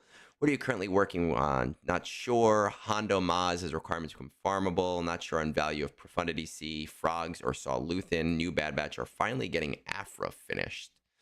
Upgrading. Oh, there he is. Hey, Leonardo. Are Are you dead set on continuing with the current farms? Hondo, yes, because SR3 probably too important. Yeah. How highly do you value efficiency versus fun? Efficiency is fun. I agree. GAC, TW, rest is just necessary evil to be good in GAC and TW. I despise TB, but will do what guild wants, needs. Red box every time. I just didn't buy Smee shards. Will unlock him this conquest. Yeah, a lot of people said the way that they did this last conquest was kind of weird because they released Maz's team first with Smee, and now they're releasing Maz. So it didn't. I mean, I'm a completionist, and I had to buy Smee shards because my brain won't let me not buy Smee shards. But I definitely see the reasoning why a lot of people chose not to purchase those. Let us. Now would be a good time to insert ads. No, fuck you, YouTube. Let's move on to this here. I am QT. I am QT is not 14 million. What are you talking about, fans? 11.8 million. He's going for the top with Leviathan, so he's where he needs to be. He's doing what he has to do. Hey, Void, I see you put in a review request. We might get to it today. I'm not 100% sure, but we will try. I don't have a movie to go to today, so it's a possibility. It depends on how much talking I do. 1, 2, 3, 4, 5, 6, 7, 8. We have 8 GL. We don't have C. Frogs, I like them for TB. You don't like TB. They don't have that much value to you. Saw Luthen, I have been finding a lot of value with Luthen. I don't use him with Saw. I do the Mon Mothma team, and I really like it. And New Bad Batch, personally, I am a fan of. I know that people don't like the New Bad Batch. I get it. I understand. It's been a Bad Batch plague. I have found them useful for beating quad-mate teams in GAC, which allows me to free up Bane, and it allows me to keep Treya for other things. So I've been perfectly happy with them there. I want to see, before we look at anything else, our raid history. You're doing 10.3, which is slightly under the max needed for your guild if they are going for the max box. It seems like they might be. It's a possibility they go for the next box, but I don't know. So let's just take a look at that. Order 66. You are, man, honestly, dude, you have Lord Vader, right? I think that short term, I would bring these last 3 clones to R9. Honestly, like, I just think it's a smart thing to do because CG has signaled that they are allowing us to continue the Undermans. And because you have Lord Vader loves high relics. It's his favorite thing in the world. So it just seems like such an easy way to build yourself up. All Inquisitors or Spirit to R7, GLs, Attackers, Tanks to R8, R9, Big Zeta Crunch at the moment. Hondo, yes. Okay. Want to check out... No, not the filters. My tools here. Gear tracker. So C.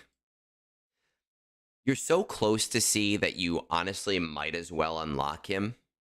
But I understand, you know, that's 6 Zetas that you need. So if you're in such a crunch that you don't have the 6 Zetas, I understand not getting him. I use C often. I used him my last GAC to take out a Ahsoka Ezra team in 3v3.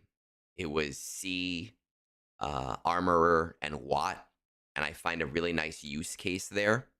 So I definitely see value there.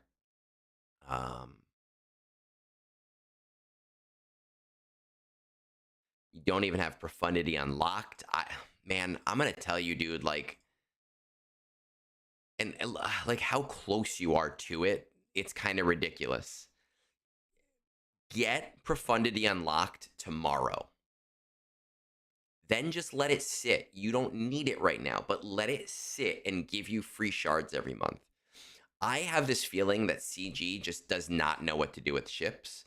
So they are using lifters as a way to stall for a few years.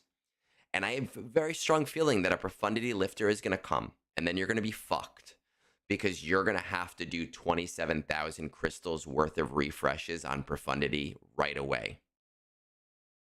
Instead, get it now and then just let it sit and get your free refreshes. Right? That's like super useful. You might not see the value now, but when you don't have to spend 20,000 crystals later, there is a huge, huge, huge use case for that. And I think it's an important use case, and it's important enough to prioritize it. I would go so far as to say, do it now. I think Profundity's end of the month. Get that done by the end of the month.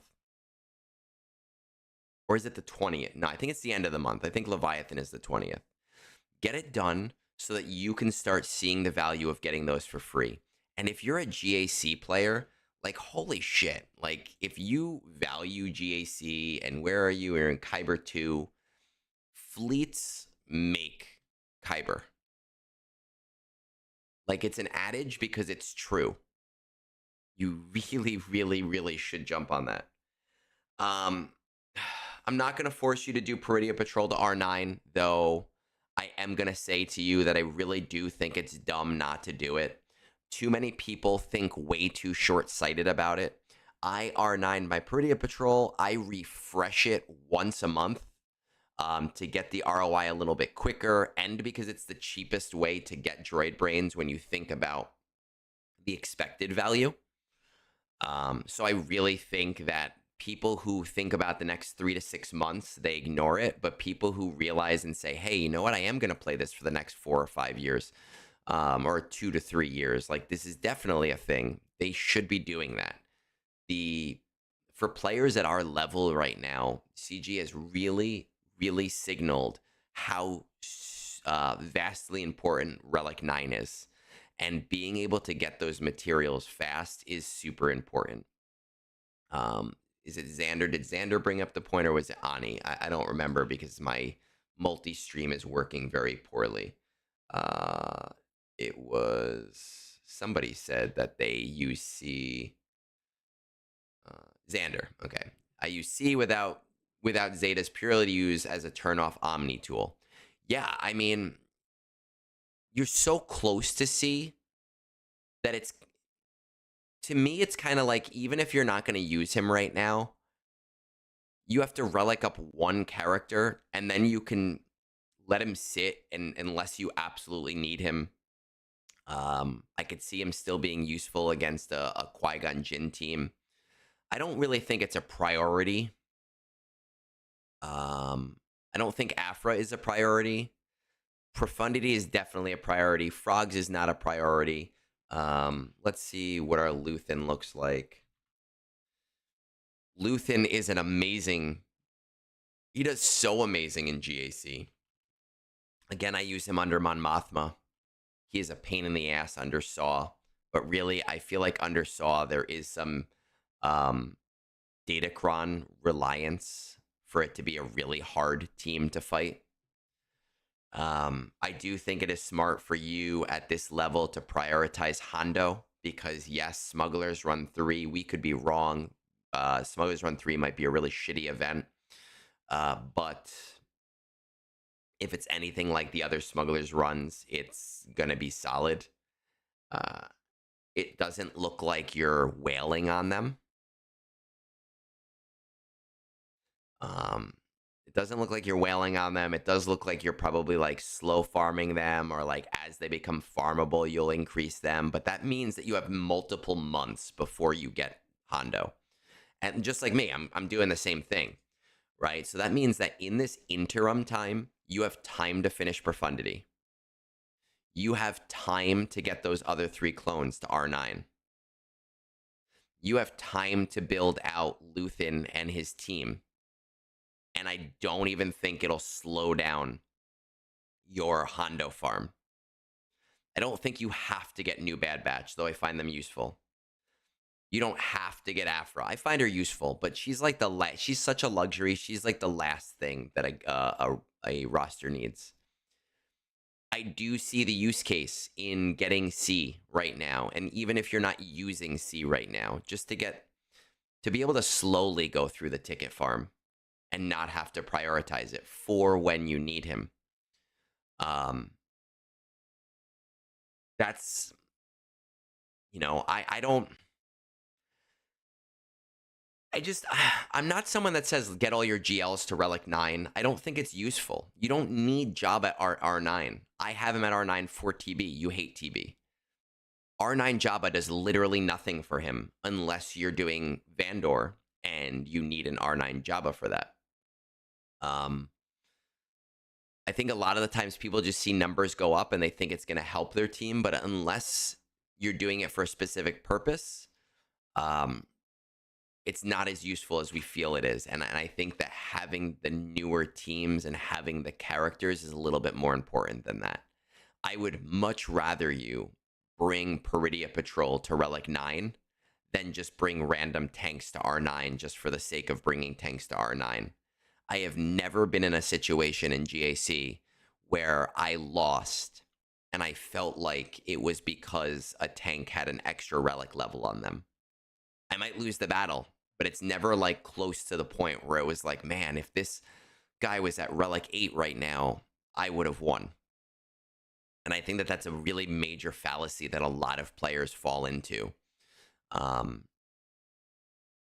So that's how I would approach this more than anything else. TW, I don't know. I don't know why anyone likes TW. It's such a boring fucking game mode. 90% of my TWs aren't competitive. They're either they get their ass kicked, or you get your ass kicked.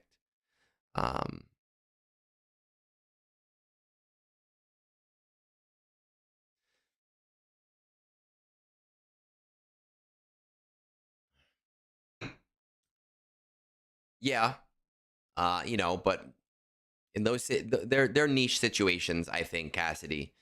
The only time maybe like Bane being at R5 versus like R7, like he really stacks up because of those relic levels, because of how his unique works and how the giving stats works.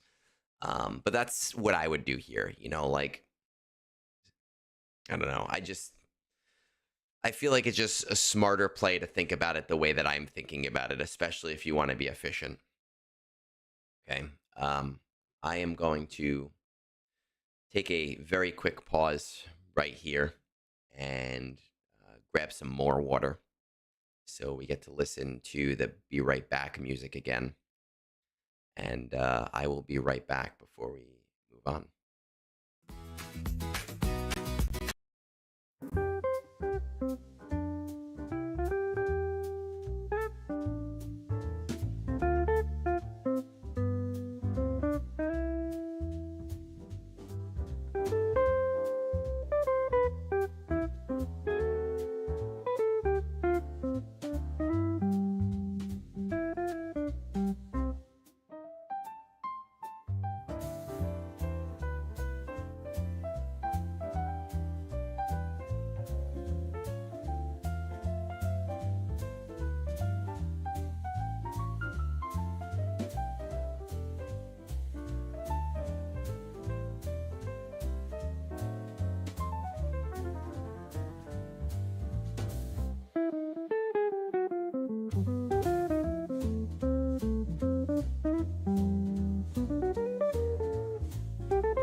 All right.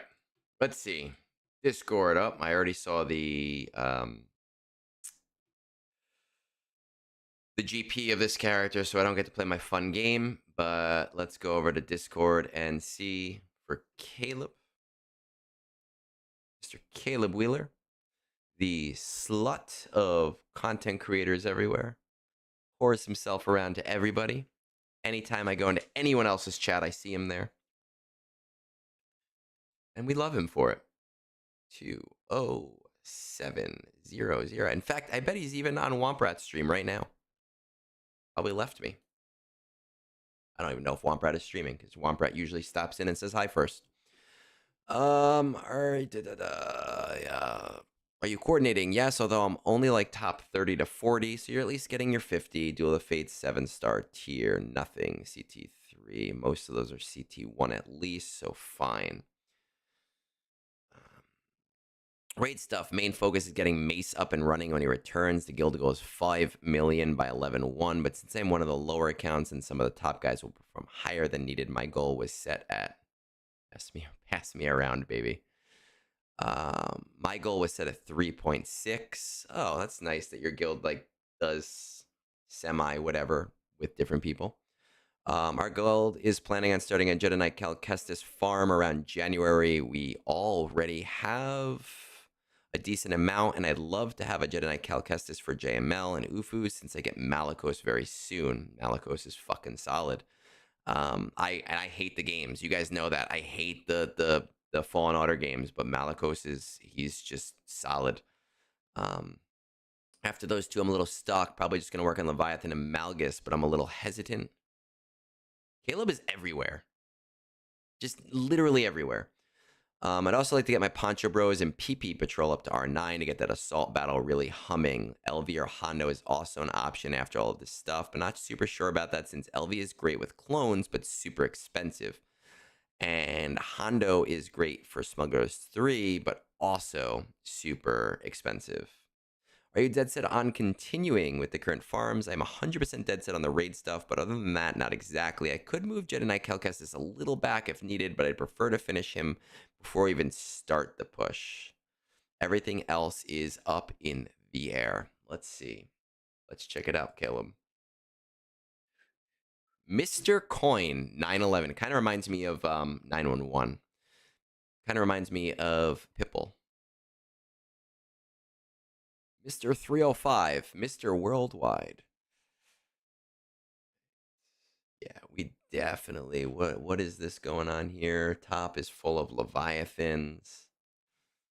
All right, let's take a look. You have Leia, Kylo, Jabba. What are we doing on the raid right now? Raid right now, 1.6. Let's see what the raid is actually looking like. Okay, so not too much.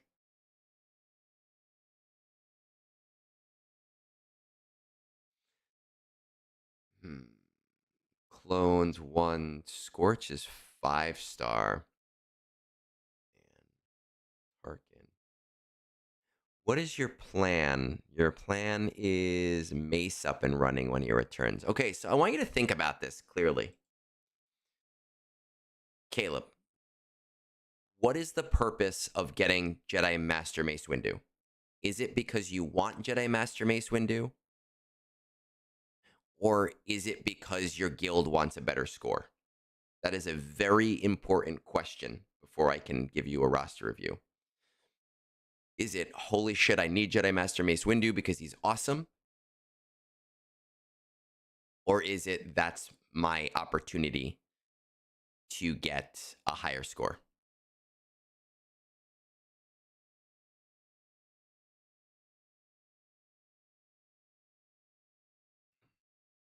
And I will wait for you to answer. Because I need this answer. It's a very important one.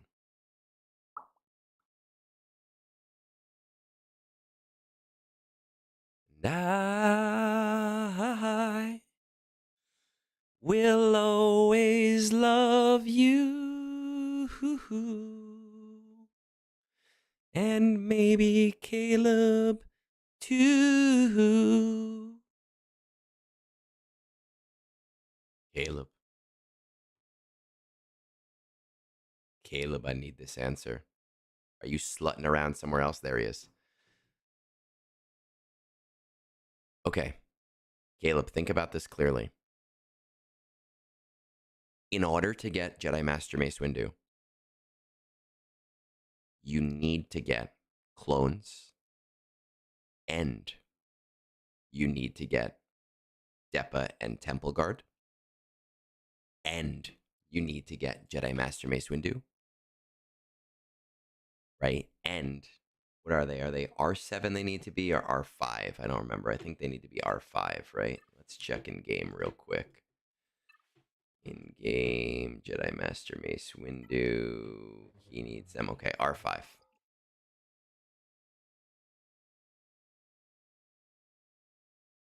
Okay, so I don't know what your mods are like. Mod depth is very important for the suggestion. Let's grab your score. Let's find out. Let's see what your mods are like. Let's go over to Discord. Let's go over to the bot stuff channel. Mod score.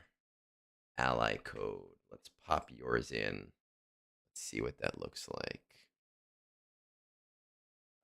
You have a pretty good mod score, man. It's not bad. That is not bad at all. 5.23 hot util score. 11.75 Omega top 110. That's not terrible. That's pretty good. But let's poke around in your account a little first before we make any predictions.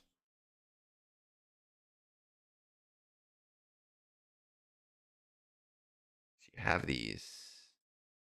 Leviathan's kind of far.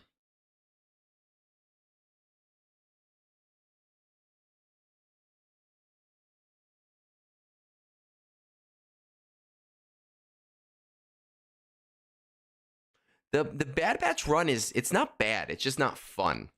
You know, my mods are not optimized for it. So it takes a couple of restarts. But even at like Relic 5 and Relic 7, it is very reliable as long as you mod correctly.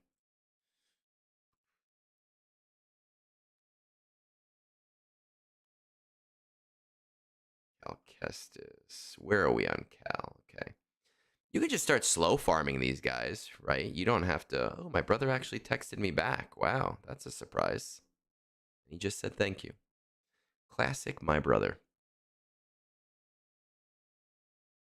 Yeah, other than Cal, you can slow farm them to get them kind of ready. Yeah. Oh.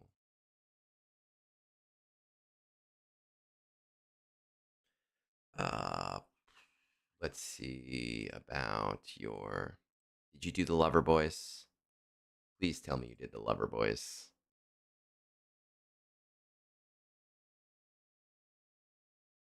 No, we don't. Oh, you even said here, Lover Boys are just at the 7th tier. Okay. Lover Boys are a priority over Peridia Patrol. That's very important. Lover Boys always before Peridia Patrol.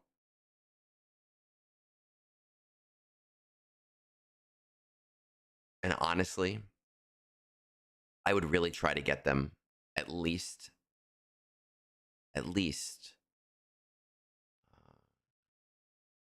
Yeah, you don't. G12, it's beautiful. I would try to get those Lover Boys at least to Relic 7 pretty short term. At 7 million, I don't think R9 is. It's nice. It's a luxury, though, so you don't really have to do it. But it will set you back a little bit time-wise.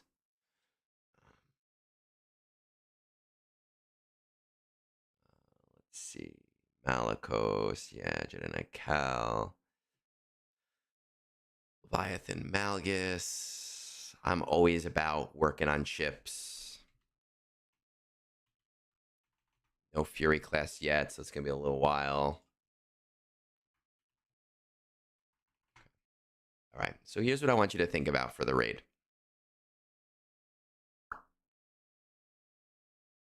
You need to get all of the clones to R5. in order to get Jedi Master Mace Windu. You're thinking about Lord Vader. And yes, it is a very expensive team. But if you're already bringing R9 reward for Lover Boys is droid brains or keypads, no Omicrons. So less characters to bring to R9 and no chance of Omicrons. And while Omicrons are nice, it's the shit reward from that tier. You have to get all of the clones to R5. You have to get all of the Jedi Vanguard that are part of Mace Windu to R5.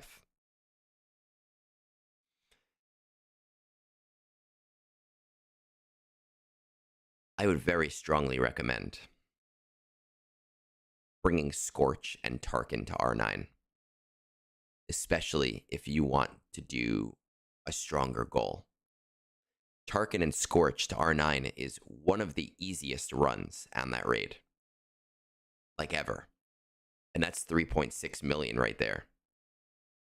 And I don't know what your plan is for relicking Jedi Master Mace Windu and getting those guys up. But let's assume that you're going to do the R7 tier.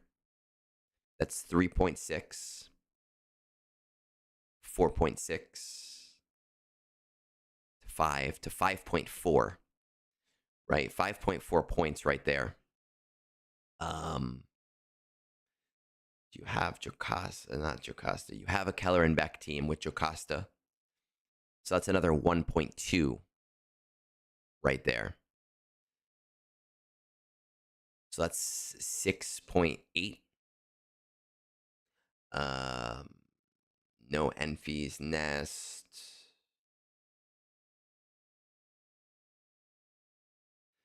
You could, of course, bring your other clones to R9 as well. I don't think it's necessary. But I think I have a strong desire to tell you to bring Tarkin and Scorch to R9. It is the fastest way for you to earn in this raid. And as one of the smaller accounts in your guild, it would go a long way to your guild if they are setting a 5 million goal and you're pushing 6 to 7 million. So get your Jedi Master Mace Windu. Bring that to R7.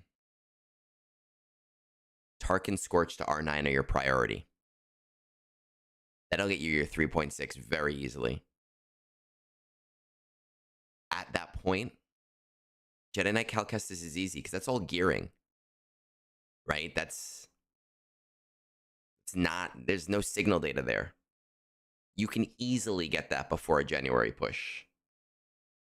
Like, so beyond easily. That's not even a challenge. So if I were to say anything, because, you know, you've got gearing and relicking that needs to happen right now, and shard farming, I would say bring Pancho Brothers to Relic 5 to Relic 7 short term. I would say Scorch and Tarkin to Relic 9 as you start to get your Jedi Master Mace Windu stuff up to where it needs to be. I would say your Jedi Vanguard Mace Windu team to Relic 5 to Relic 7, somewhere in there. Leave it there. You don't need to go further than that. Malicos is great. Go for him. It's super easy. But then, yes, really start like background farming Leviathan. If you can afford any extra energy, start slowly now, because that'll really help you out. Now, Hondo and Smugglers Run 3. Awesome. Smugglers Run 3 is probably going to be a great event. I just, in terms of prioritizing it, I think at your level, it's worth waiting to see how awesome it is and then pivoting at that point. Because I think getting the higher boxes from the raid, the personal boxes, and getting a higher raid reward is going to fundamentally just really, really help you a little bit more in the short term. And we can make a determination about Hondo a little bit later. Does all of that make sense to you, Mr. Caleb? And if it does, I will continue to sing while I wait. While I sit here and wait. My Broadway-inspired song. I'll sing it loud and sing it strong.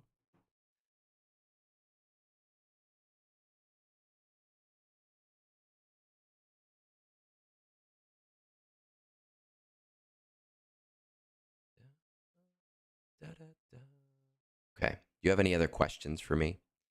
Because I think that that's your smartest path forward. And I feel like you're talking 4 to 6 months down the road. And I think going past 4 to 6 months, unless you're in the early game where you're not worried about new stuff, is kind of dumb. You know, because then you end up having to pivot a lot. Oh my God. Man.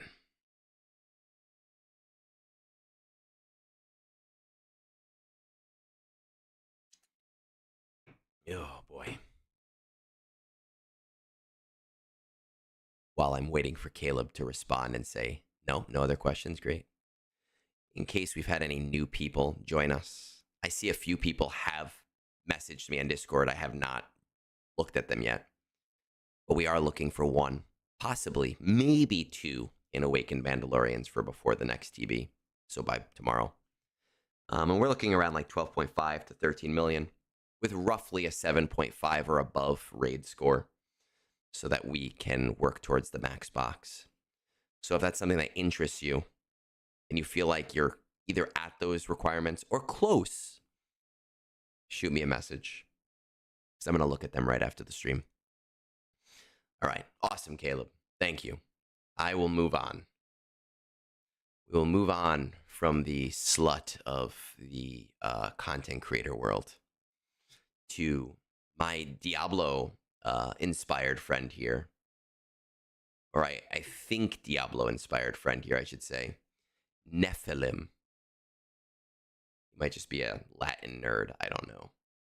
If I'm completely honest. 2 hours. Let's say 2:25:00. Let's take 30 seconds to relax while we wait for that timer to hit.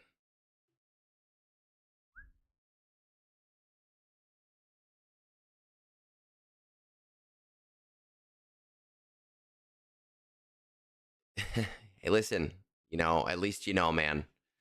And I'm always looking for people. So a year down the line, maybe you're ready. All right, where to go? Next phase, please. Should I farm characters or gear, slicing materials or mods? Poncho Bros to relics? BH? Or imps? Basically, what would be my main focus for the next 1 to 6 months would be a lot of help. Has D4 come out? Oh, yeah, it did come out. Yeah, I played it. I played it at release. It was fine. I didn't think it was anything special compared to the old ones. It was very grindy. It didn't feel like story driven. It was a lot of like, your princess is in another castle.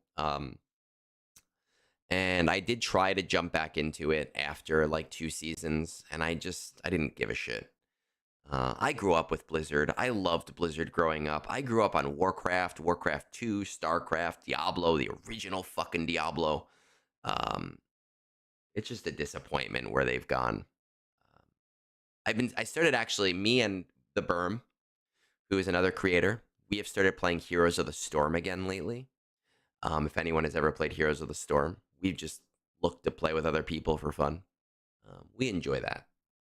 Now back to this roster review. I have a feeling that this is a newer account, and I'm not going to be able to help them as much as I would love to help them. But let's see. Neff is a 1.36 million account. We have... Oh, my God. I main Butcher in Heroes of the Storm. level 77 with him. Oh man, back in the day, fighting the butcher was such a scary thing. This is an interesting account because we're at 1.3 million, and it looks like we maybe bought the Inquisitors bundle, possibly. Okay, interesting. Rank 25, so we're getting crystals here. Doing speeder bike pursuit right now, 814. I guess it doesn't matter whether you're doing speeder bike or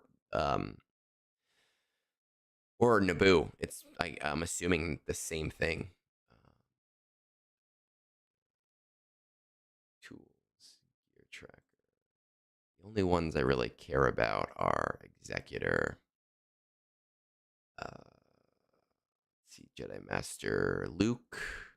No, I'm mumbling right now, so my audio is probably cutting. So I have to speak up a little bit. There we go. Okay.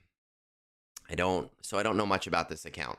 We're not really telling me any of the answers to those questions. I'm assuming a lot of the questions that I gave, the answers are either I don't know or I don't have them yet. I'm going to say that this is really not my area of expertise. You're a little earlier than where my area of expertise kind of starts. Now, it's unfortunate because Darth Loquitur is the expert on the early game, and he unfortunately retired very recently in the last month or so. However, I do believe that he has a guide for the early game from 2025, so it is very relevant.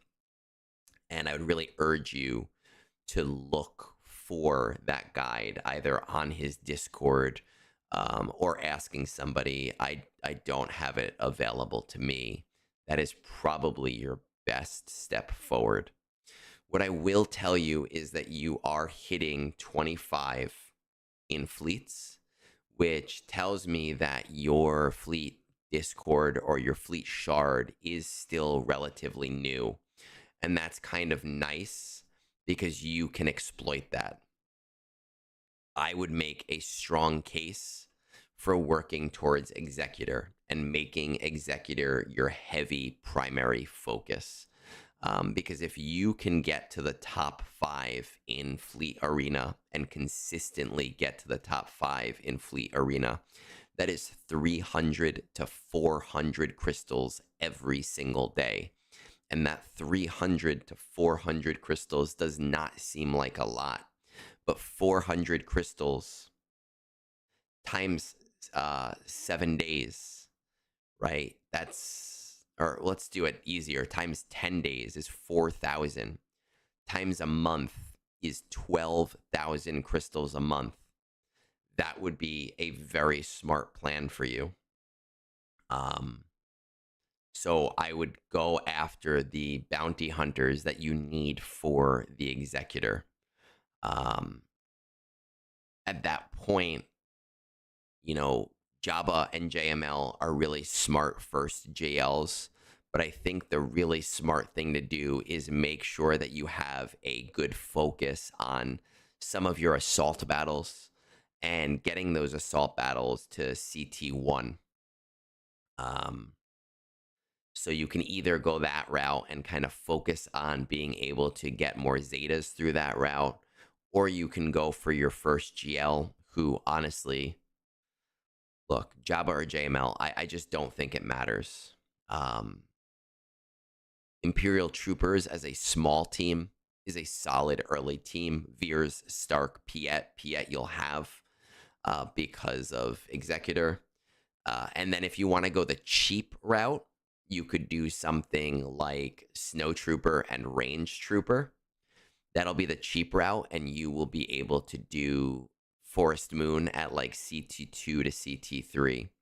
But I really think that your most important priority right now is get the Executor, get your free crystals every day. I really wish that I could be more help to you. It's just not an area of the game that I spend a lot of time on. It's not an area of the game that I'm super comfortable on. The one piece of advice that I am going to give you, though, and I say this, I feel like every single stream, is you want to have a 3-tiered approach to your farming. Okay. And that is your primary farm. And your primary farm is what you're relicking. Your secondary farm, and your secondary farm is what you're gearing. And then your tertiary farm, and that is what you're shard farming. Now, at your level of the game, that might be a single character.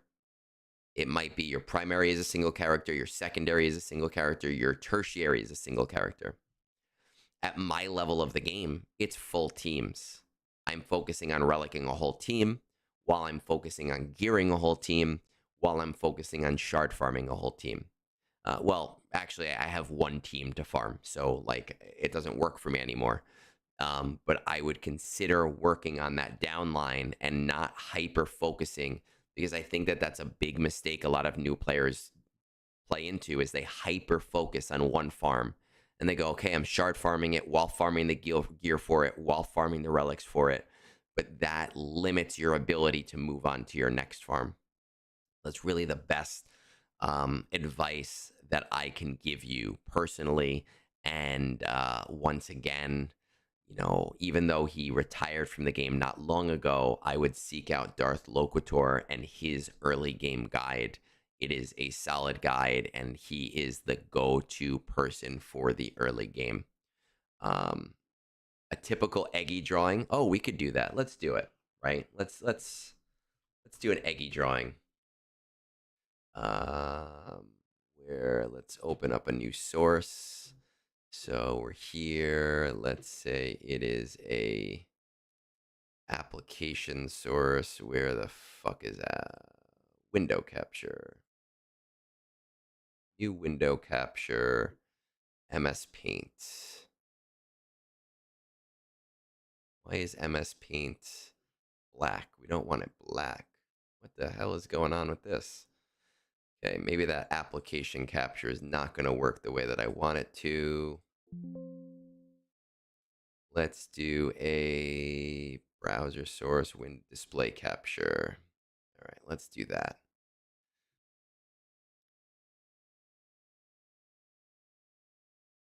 Let's.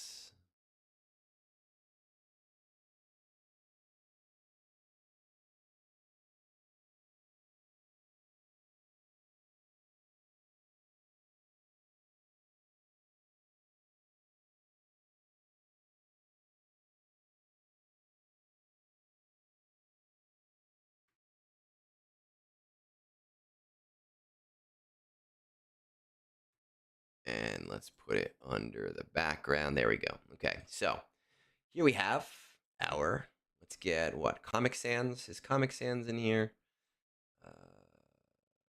No fucking, oh, there it is. Comic Sans. Okay, so we have our primary farm.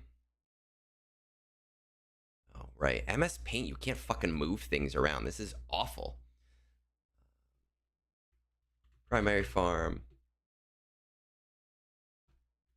Secondary farm. Tertiary farm. It's not flat, it's not straight, so we will give it like, since it's all kind of convoluted here, we will, no, I don't want to say convoluted. Convoluted is not the right word. Since it's all kind of wacky, where are my brushes? Let's make this brush bigger. I haven't used paint in so many years. How do I make this fucking brush bigger? Bigger brush. Oh, actually, that's fine. So since we have this, let's make it a little bit of a pride flag. Right. Let's do this one. There we go. I hope I did it justice. It's a little bit, it's not straight. And we'll go, let's say, primary farm. This is your relics.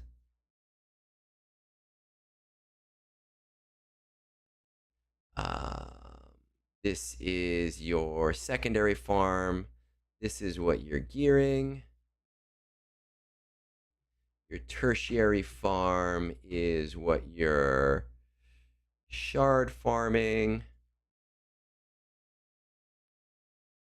sharding, right? Just to make it funny, we'll make a little like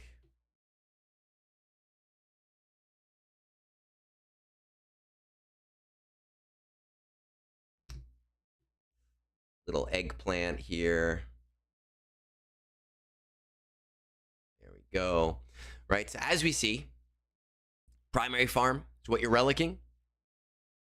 Secondary farm is what you're gearing. Tertiary farm is what you're sharding. I can't draw a straight line, so yay Pride Month. And a eggplant for good measure. I don't know what else to do here. I have no pictures to draw. Oh, executor. We can draw executor. An executor is basically, because we want to get executor, right? Executor is basically a big gray triangle. Okay?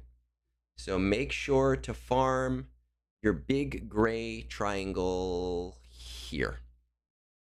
There we go. That's all you need to know. Never been so entertained. I didn't know that shitty drawings entertain anybody. We could do one more. Let's do one more. Give me a Star Wars character. Let's draw a Star Wars character. Just a big fucking triangle. Give me a character and we'll draw him. How do I do... There used to be like a spray paint brush. Where the fuck is the spray paint brush? Why do we no longer have a spray paint brush? Oh, airbrush. There it is. Draw Jabba? Okay. Jabba. All right, cool. Let me just pull up a reference portrait because I want to get it right. Right? So here we go. Ooh, this is a good one. We're going to make him... He's kind of like a weird green.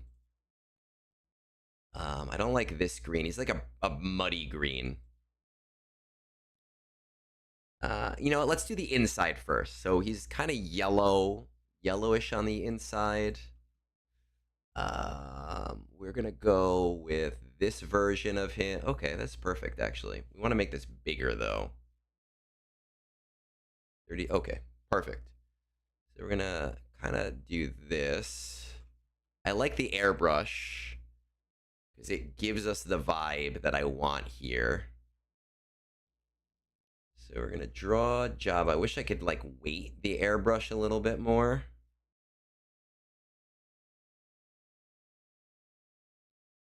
Okay. Now we're gonna go up to his head. And he's kind of got like this triangle head going on. Just getting this here. No, it needs to be more yellow. I don't like this. How do I get more yellow? Let's go with that. And let's say we're going to go draw the outline.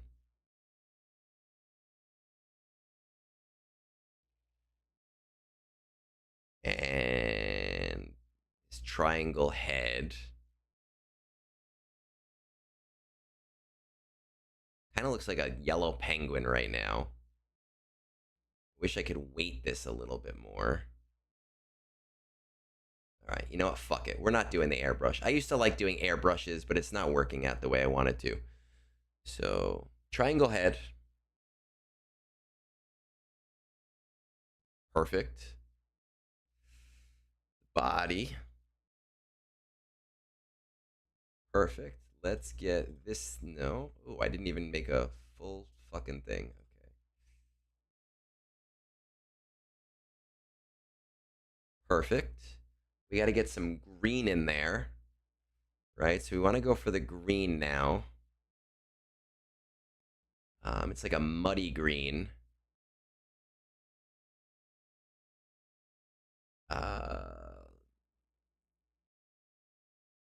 Okay, I think that that's fine. And we will go back to my tool over here. And he's got his little fingers right here.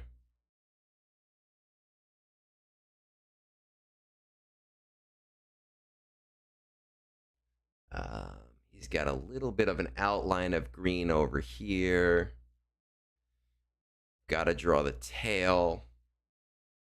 Because I'm classy, let's say that the tail comes around a little bit. And let's get... Oh, the airbrush will actually come in handy here. Let's get that airbrush. Make it a little smaller. Go here.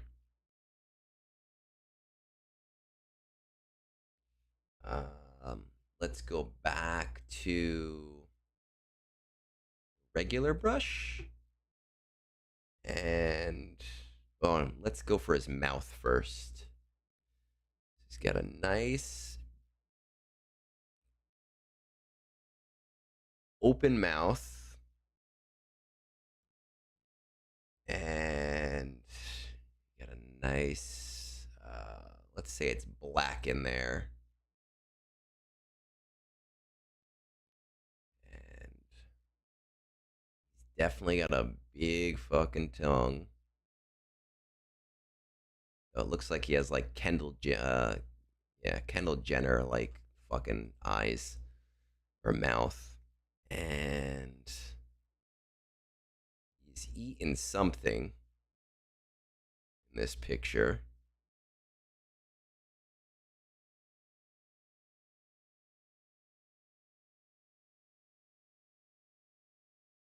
There we go. He's got big sad eyes, so we're gonna give him eyes, go a little bit smaller.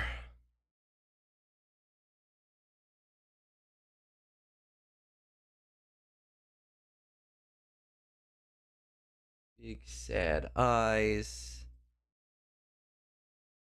They're very yellow.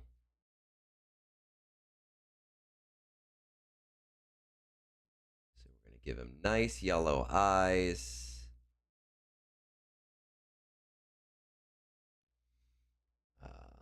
Big ass nostrils.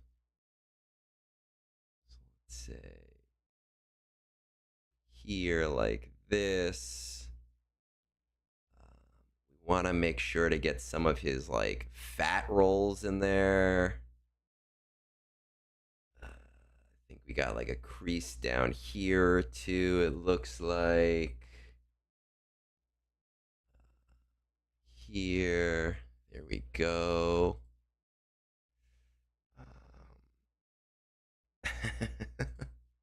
I told you, man. Like, I can do this shit. Let's get some rolls over here. Now, we need, like, a brown. More of a brown here. We're going to bring the airbrush back. We're going to go kind of small on the airbrush and, like, some of his, like, scales.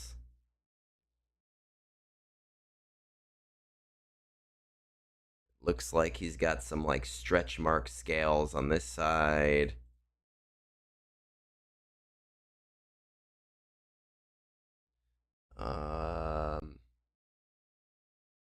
Okay, that's Jabba. How did I do? That's pretty good, right? Also, we have a small little bush in a corner.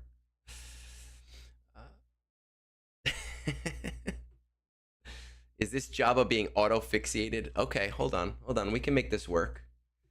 Let's do little. We need like a gold. Maybe like kind of like a this. And let's make like little chain links.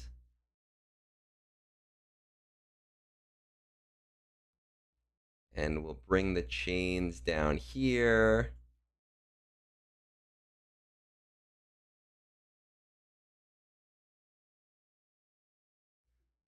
And because I'm not going to try and draw a human right now, we are going to just make a stick figure Leia.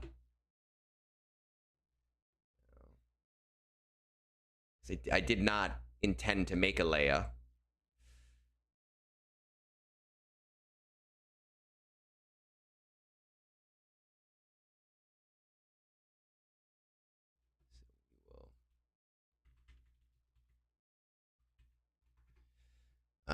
Let's give her brown hair, right? She had like brown hair.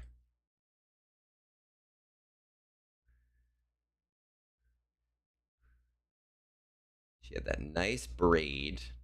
We got to go back to the gold. Got this like gold thing down here.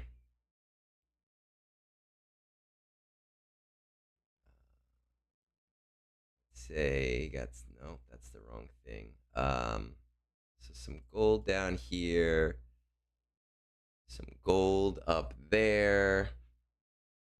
Give her, I don't know what color her eyes are. Let's say they're brown. I don't fucking know.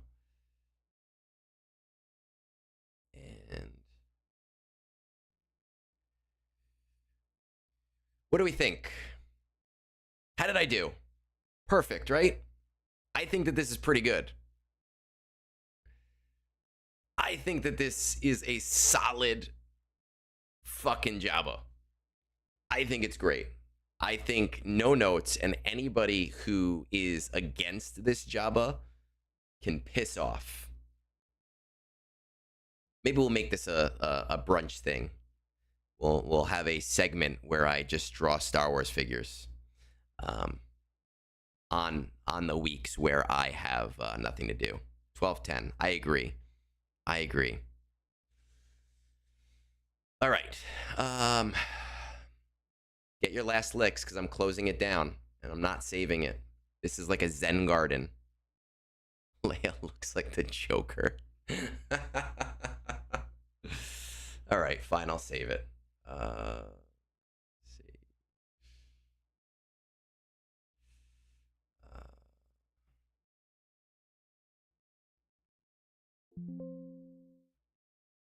Well, actually, I got to close this down because I don't know if I go to my if I were to go, where is it? Background tab. I have to first find this source. I don't know where I put this source. Gameplay.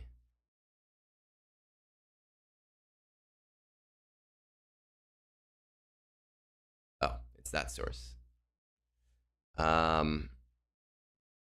So save it to backup, Jabba and Leia.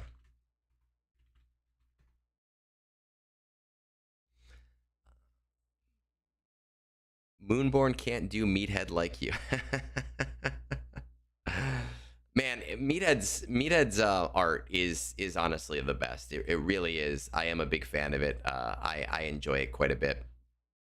We are nearing the end of brunch. I did Nephilims. We did not get to Captain Voids. We'll do that next week during birthday brunch. I don't have anything crazy planned for birthday brunch this year. I know last year we went all fucking out with some silly stuff, but I feel like I've asked too much of Meathead lately, so I want to ease up on that. So Void, you will get your review during my birthday brunch, and we do have a special guest. Old Man Logan will be coming on, and we'll be chatting. And Old Man Logan likes to talk angry and mean on Three Scoundrels, but he's a very intelligent guy when you get him away from Bones. So I am excited for that. Once again, if you are looking for a new guild, 12.5 or above, and doing pretty well in the raid, shoot me a message with your .gg, and we'll see about that. We'll see about getting that going. Xander, I don't know if you saw me last year, but I did have party hats. And I still have some of them, actually, down in my basement, just sitting there.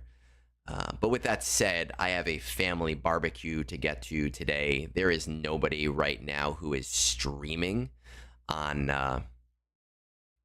this game, so we do not have a raid to do. Thank you for hanging out. Send me your Prime subs because they're free. and have a solid rest of your weekend. I will be enjoying mine with people whose names I can barely remember.